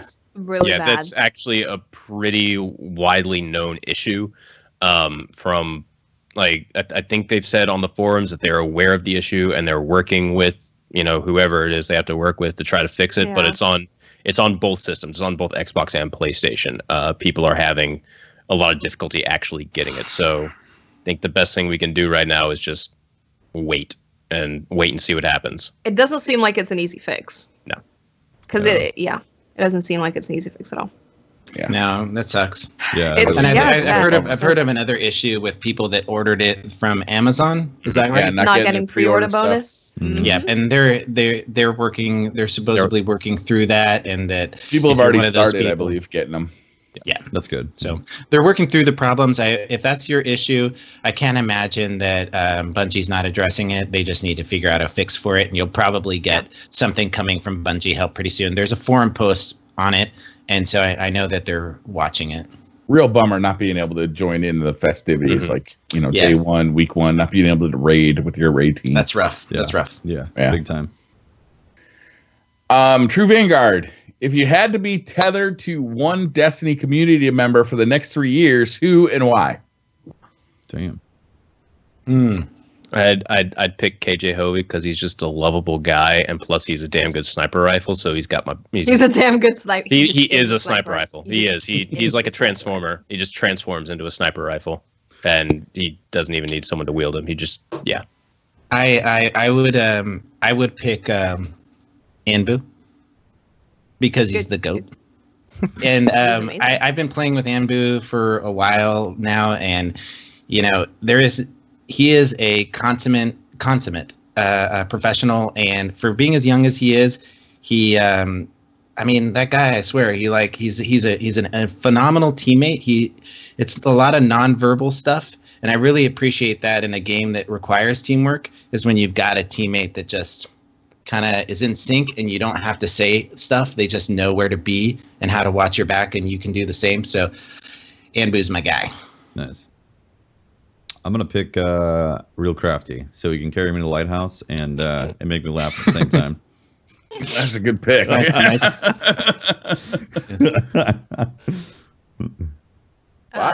Can I pick Ian? He's in Rezo. Yeah. I feel like that might He's be like cheating. my best friend. Yeah, but you guys play all the time anyway. Yeah. Together. And we'll continue to do that. No, I agree with you. I play with Ian too. He's on my Reset Raid team. We play all the time together. He's awesome. He is awesome. Dado. Are there any Destiny community members who live in Hawaii? Dado. Does he live in Hawaii? He can. He's close. He's like he probably can the closest. You know what, Briar? I would totally love to see you and Dado with like a tethering, strip, and him getting up in the morning and going and making you breakfast, and streaming like Dado does Briar's breakfast. I'd watch that. What are you making today? It'd just be weird. No, but that's what would be awesome about it. Next question. Jhead13. Do you guys think snipers have any place in Supremacy? I think we do. Does the game type just not work for snipers? No, We've talked about this. Watts talked about it. I haven't played it. What little I've played, it works for me. There you go. Michael Angelo Lyman. Did you guys dig the new theme for Sepix Prime? Sounded very Halo 2-ish. That guitar really hit home. It's true, actually. It's pretty awesome. Yeah. Yeah, the whole soundtrack is really good. You love can get it for $7 off the Bungie store, and it comes with a little emblem. Only $7? Only Yes. $7. Pretty cheap. Oh man! You know what? Only You know what? $7? You could also get to listen to that soundtrack. Some great blue headphones. Okay, I'm done. No, you can't. Adam Ralphson. What was your favorite Rise of Iron mission and strike? Also, the Redux Sepix music is amazing. Oh. The last mission. It was the best mission ever in the world. Yep. Strike, we already talked about. Yeah. It's Yeah, a Kvastov mission for me, like hands down. I am right there with you, Briar. Kvastov all the way. I haven't played it yet, so I don't know. Can't tell. And the blasphemy for you saying it is not a good gun, Briar. Wait until the 1v1. Hey, if you lose the literally played 1v1, one game. I played if one you game. lose the 1v1, I need you to say on our next podcast that the Kvastov, you were wrong and the Kvastov is awesome. Okay. And put it on a shirt. Yeah, I'm not you need buying to make a this shirt. T-shirt campaign. New t-shirt campaign. All right. I just can't rile you up, Brian. You're like cool as ice. Yeah. Literally have no skin in this game. If I lose, it's because you had the better weapon. If I win, I win. Oh, that's infuriating. That makes me more infuriated. Boogaloo You're so Strip, likable. Damn it. opinions on the new Crucible maps, specifically Last Exit being the new Black Shield of bad maps. We've talked about this. Yeah, we talked about that a bit. Yeah. Is it Last Exit or is it Last Exit also has a bunch of doors. okay. Huh. So They're doubling down on doors. Nope. Weird. Jonah Shetler, which enemy type is the best, most fun to mind control with the Timur artifact? We didn't even don't talk have about it. artifacts. I don't Yeah. either. I went right for the sprint one, man. Me too. Me too. Yep. I literally thought that was a bug in the game until they gave us an artifact that fixed it. Yeah, it's like there's a reason, but I can run forever. It doesn't make any sense. Yes. From what I've heard, the Hive Wizards are really fun to mind Ooh, control I bet. because they actually do good damage. Right? Nice. How many times have you guys shot a newly teammated bad guy? When I we first actually didn't had- know about it. We had it mess up on us. Like if you mind control it and you don't Yeah. know that you can shoot it, like say you're in Winter's Run Strike and you know how you have to like kill everything up until that door to get it to open, and you have to kill everything there or else you can't interact with the console. Yeah, if you mind control one, you can't open the door until that mob dies. Oh, So- Have you done this one yet? Somebody mind controls a mob. You're like, oh, this is one of my friends. So you run past it, and then it starts shooting you in the back because it like unmind controls as you're running by. Oh, that's That funny. sucks. yeah. No, the only one, the one that I got is, for obvious reasons, is the reduces damage over time in Crucible. Oh, really? Because You I got it? love the Thorn so much that I'm just gonna be running that on me just so I don't have to see or hear that. Well, how much does it reduce actually? Does it I haven't completely said- take it out? Nobody has. Wait, Thor. I'll go test it sometime this weekend just to see. Anybody know? I think there's like 3 people that have Thorn. Well, no, you can still test it with like the regular Thorn. Oh yeah, that's true. Yep. Yeah, that's the point. Yeah, And Sunsingers. yeah, Sunsingers. I've been wondering about that. I feel like it just makes it do like a 0 tick. I don't care as long as it does something that I don't Maybe it have makes it go down to 1. I don't Yep. think it's going to take the hiss away because it sounds like you're more No, it concerned doesn't. about the hiss. Why? Why are you raining on my parade, Tefty? Because I'm actually thinking about this like It's methodically. sunny outside. It's sunny outside. I'm sitting with my picnic blanket. I'm just about to step into my cucumber sandwich, and you just storm cloud. Wait, you're saying you're getting into a cucumber sandwich? Like you're going to take a nap inside of a cucumber sandwich? No, you're eating it. You're Oh, getting you're breaking getting in. excited. You're breaking into your sandwich. Got it. Okay. Oh wow. Okay. All right. I see how it's gonna be. Jonah Shetler, which enemy type? Oh, I just read that one. Freddy Licious, in patrol, going from Plaguelands to Cosmodrome. There's a huge servitor-looking thing. Thoughts? Server. Wait, Just what? the raid entrance. I think. he's Oh, talking yeah, about the yeah, raid yeah. entrance. Yeah. That's the raid entrance. That's the raid entrance. And I'm pretty excited. It looks like it's going to be like Vault of Glass, where you can, Like it's Yeah, in a you- public area. yeah, which should be I hope really so. good. Mhm. And I'm thinking we saw screenshots of like a boss-looking guy in front of that thing. So maybe that's like a boss just to get in there, and you might be able to help excited. people out. Maybe. I'm excited.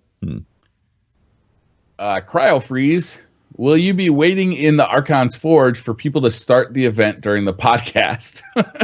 No, I'm currently jumping around the patrol space. I'm getting ready to go do the jumping puzzle. Nice. Yeah. That's a good one to do. We should have been It's doing fun. that. It's fun. It's stressful. Are you talking about on Fellwinter? Yeah, Oh, that thing man. stressed me That's out. what I should be doing.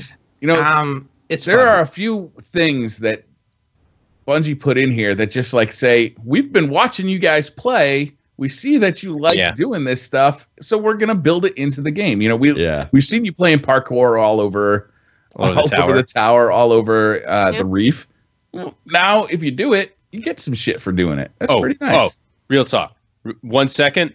There's no ball in this new social space. True. There's a jumping puzzle. There's bells. There's bells. I need a ball. There are bells. There's wolves. There's a box. There's wolves. There's no ball. You're looking for Saladin's balls. Have you tried jumping off the top of the mountain to see if you can live? Or to get your dead body to land in the fire? You know, of all the things, Patrick, to be upset about, to be animated about. I know, the lack of balls. I mean... Have you guys been standing in Fellwinter's Peak, like the social area, and all of a sudden somebody just drops from the fucking sky? It's hilarious. It's so funny. It is great. It's like death from above. It just... Yeah, it's great. When I first got up there, Corn Pops helped me get up there because I couldn't figure it out. I kept... it is funny to sit on that ledge on the left side and watch just their bodies raining down. Yeah. Oh man, it's great. Gotta go. What are your individuals raid team subclasses setup look like? I imagine they're going to change a bunch, honestly. Shift. I'm pretty sure for our first one, we're running like, I think 2 of each. 2 Night Stalkers, 2 Sunsingers, 2 Defenders. I think so. Yep. Yeah. Yep. Yep. GJ Defcon, was Rise of Iron more fun to grind for the raid, or was it Taken King? I don't like the grinding, so neither. I don't enjoy it anymore. No. This grind is a lot easier in comparison. Yes, a lot easier. Also the spread to get to there was easier. Yeah, I mean, before you had to jump 100+ light level. Actually, it was like 140. And Infusion was another one. Yeah, and Infusion sucked. Yeah, Infusion was a pain in the ass. You get like robbed half of your light level from that. So this one is a lot more fun because you actually get a guaranteed light boost when you do get something. True.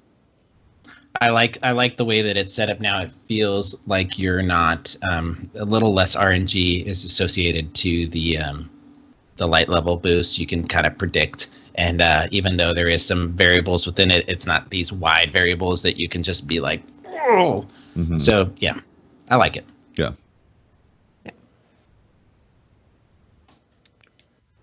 Jay Roach asks, will we get the Ogre Eye Gun? Don't think so. Maybe.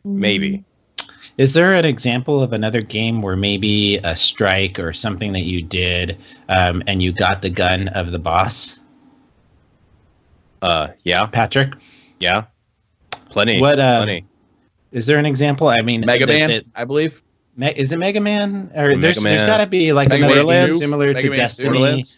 I mean, that they could really pull from, that they could see, and maybe have an example Borderlands. of Borderlands. Basically okay. Borderlands. Yeah. All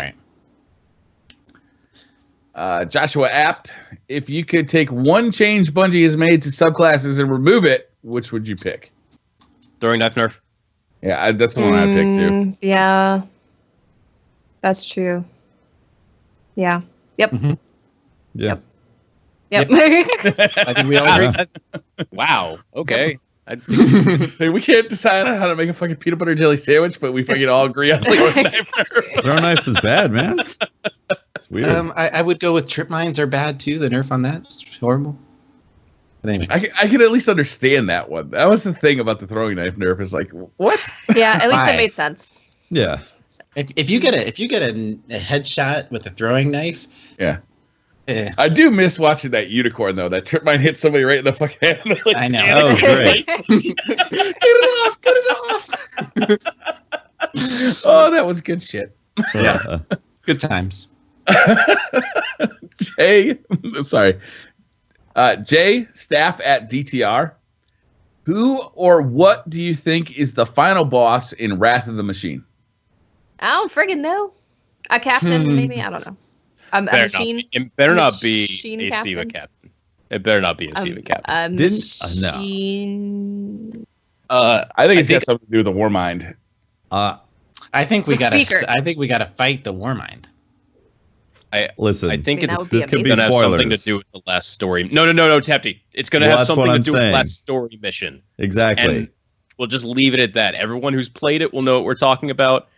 Everyone who hasn't, when you play the last story mission, then you'll know. That's what I'm thinking, Okay, because the numbers don't okay. add up when you play that mission. That's Okay. exactly. Moving on. Yeah, Yep. we get you. Understood. All right. Jeez. Paul, what activities do you recommend to find ghosts and artifacts? Artifacts, you want to level up your Eris faction to get a high artifact. For ghosts, you can farm Omnigul. Sometimes it drops a ghost. If you're Above- wanting to get a ghost, Faction packages. Yeah, faction Challenge for above Elders. 365. yeah, Challenge of Elders for ghosts. Wait, did and Challenge ranking up Elders the drop higher than 365? The Up to faction 360. package, right? Oh, right. The faction package can drop a ghost there. Varix drops a and- ghost? I didn't realize that. I thought it was only yeah. And then and then for artifacts, rank up your Eris rep. If you're trying to get to 365, just run strikes and use your strike keys.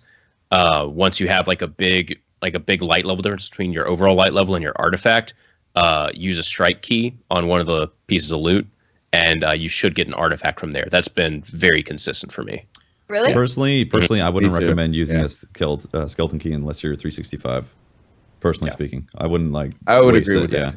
because the cap for blues that drop from bosses in heroics is 365. So try to hit 365 first, and then use factions, skeleton keys, all that stuff, because it gets harder.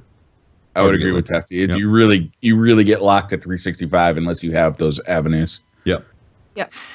Yeah, and Eris doesn't guarantee an artifact, so it can be. It doesn't. I leveled mine up and I didn't get an artifact. I got a cape, and which she- was the same level. I'm telling you, my RNG this is bad.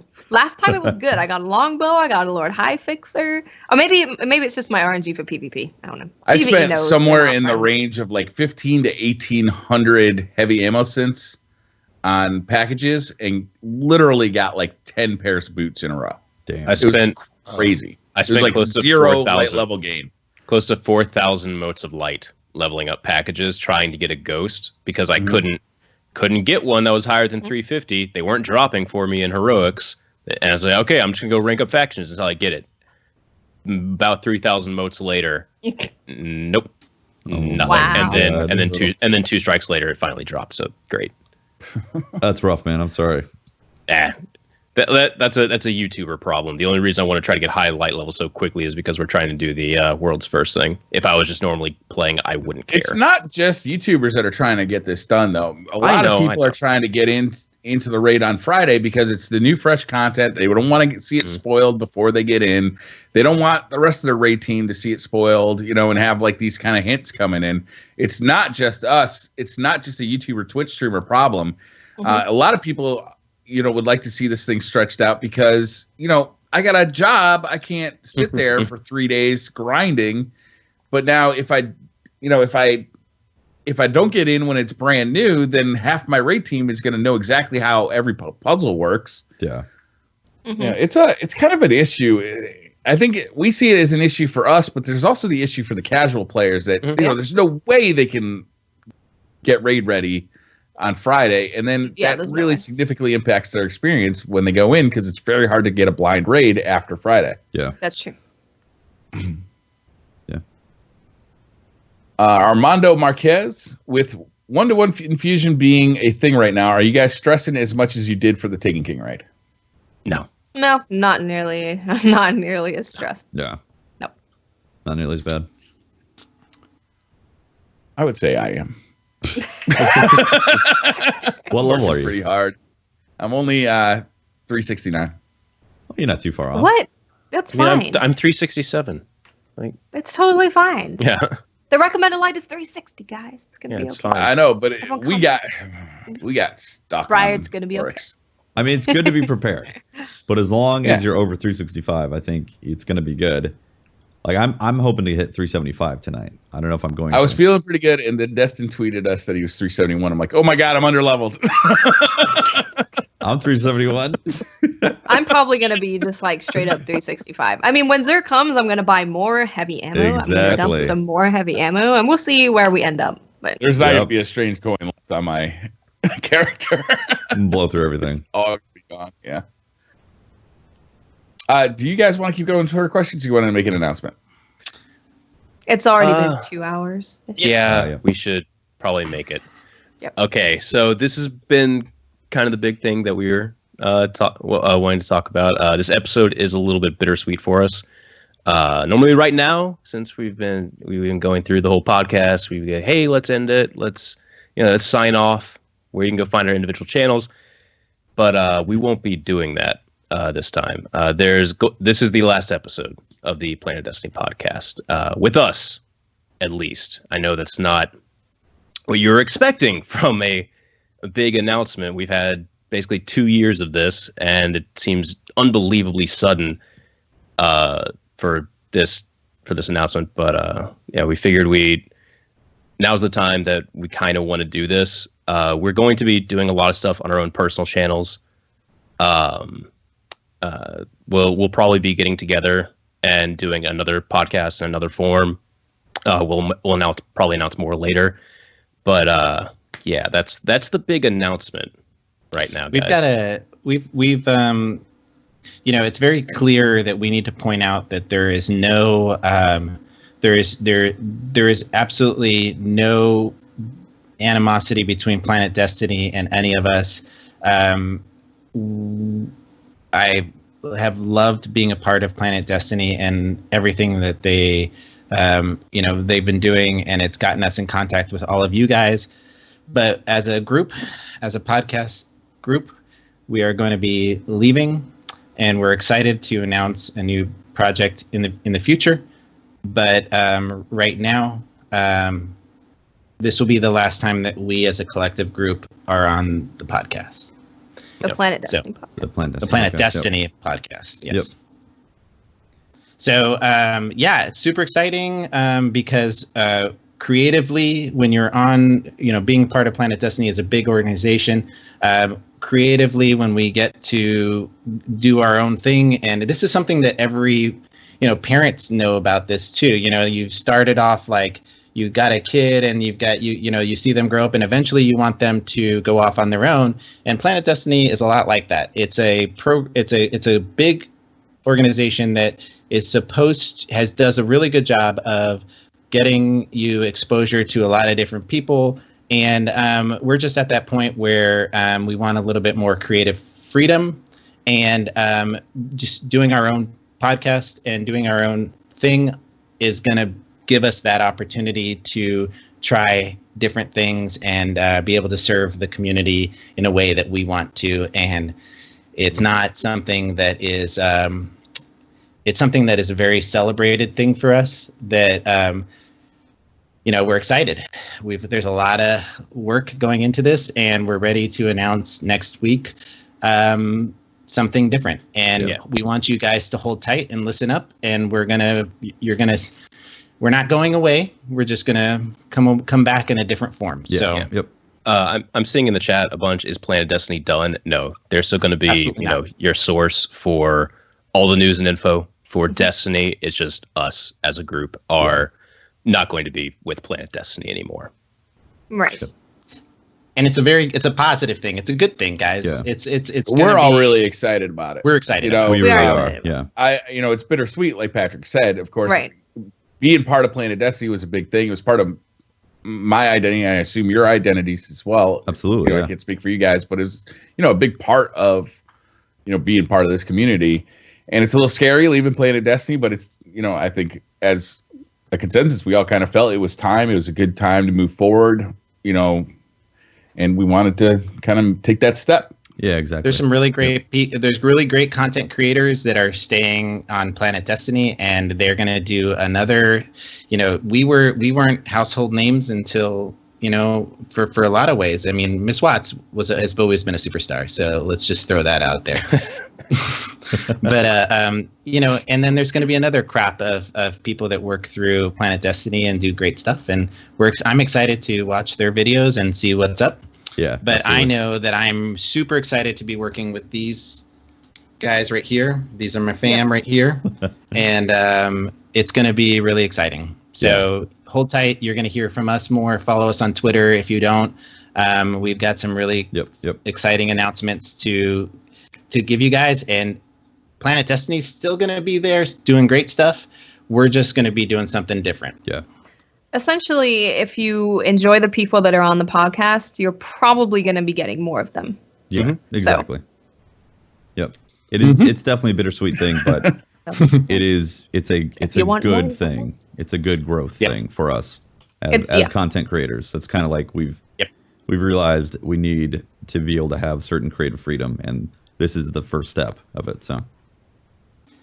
And there's and like we said, there's zero in animosity. We have much love for Planet Destiny, and wish them the best. Excited to see what they've got in order, but equally excited for the future and what we're gonna bring to the table. Yep.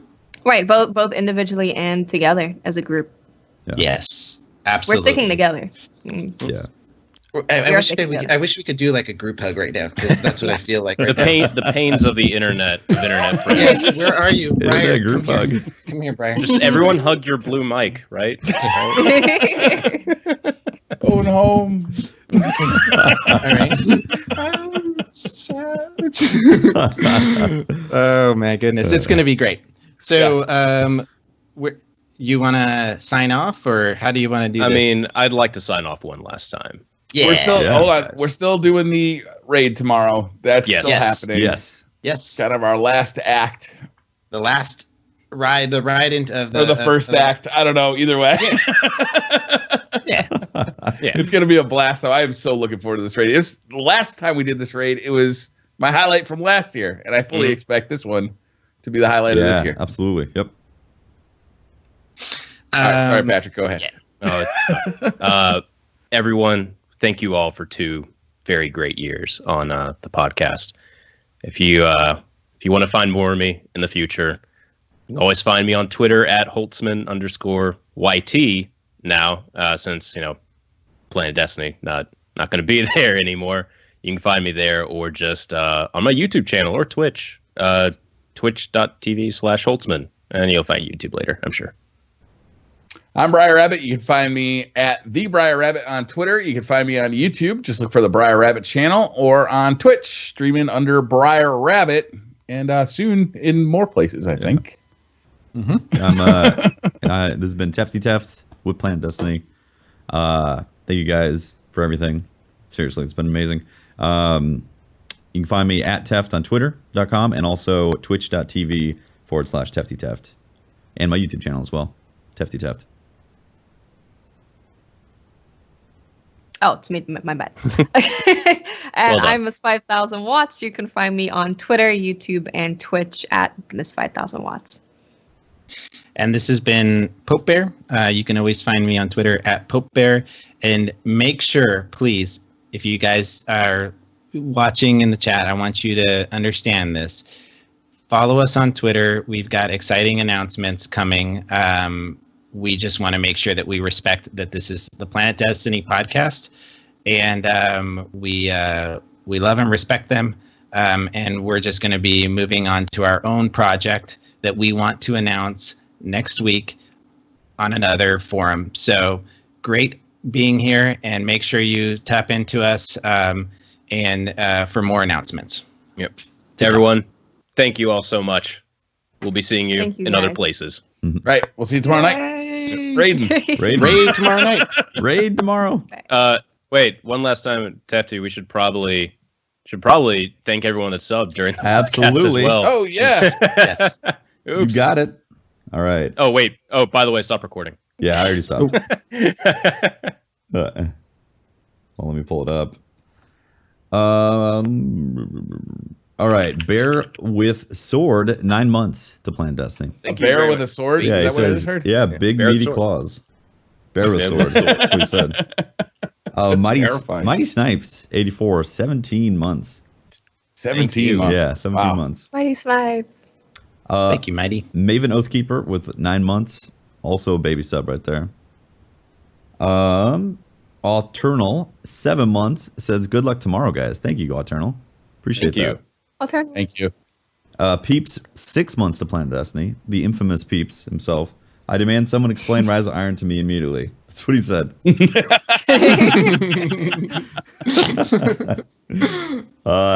Also, Taco dropped a fresh sub to Plant Destiny.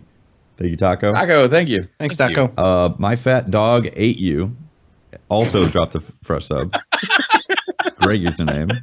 The dog fat before or after? That's awesome. Good question, right? Fat because reasons or fat because of the eating? Yeah. For the other 13 months to Plant Destiny. Pretty sure I shared this last week. Twitch, but sure. Yay, Rise of Iron hype. Definitely Rise of Iron hype, right? Yeah, for sure. Absolutely. Definitely. Joker for Hire also dropped 11 months. Thank you very much, Joker. 11 months. Thank you, Joker. DKM 1974 also 7 months to Plant Destiny. Thank you very much. Thank you. Mr. Aries with a whole year, 12 months. I'm glad Pope's back to complete the team. Keep up the great work, everyone, with Watt's Heart. Aw, it's very nice. Ah. Thank you, Mr. Aries. Boris Maniac, 17 months to Plant Destiny. I thought I would stop by for like 2 minutes now. I shall lurk and study for the AP exams. Good luck on that, Boris. Good luck, man. Kill it. Riku Nora with 13 months to Planet Destiny. Thank you very much, Riku. And then Herbal Roshi with 11 months to Planet Destiny. Thank you guys so much for all the support that you guys have given us in the past. Really, really appreciate it all. Seriously. Yeah, thank you all. Yep. More to come in the future. Yep. Yeah. Thank you all. And guys, I can't stress how much like the past 2 years have meant to all of us. Thank you all. The community has been unbelievably welcoming to us at the start. And the only thing that I ask is please, whoever comes on the Planet Destiny channel, please be as welcoming to them as you have been to us over the past 2 years. Yep. So thank Absolutely. you, everyone. Thank you.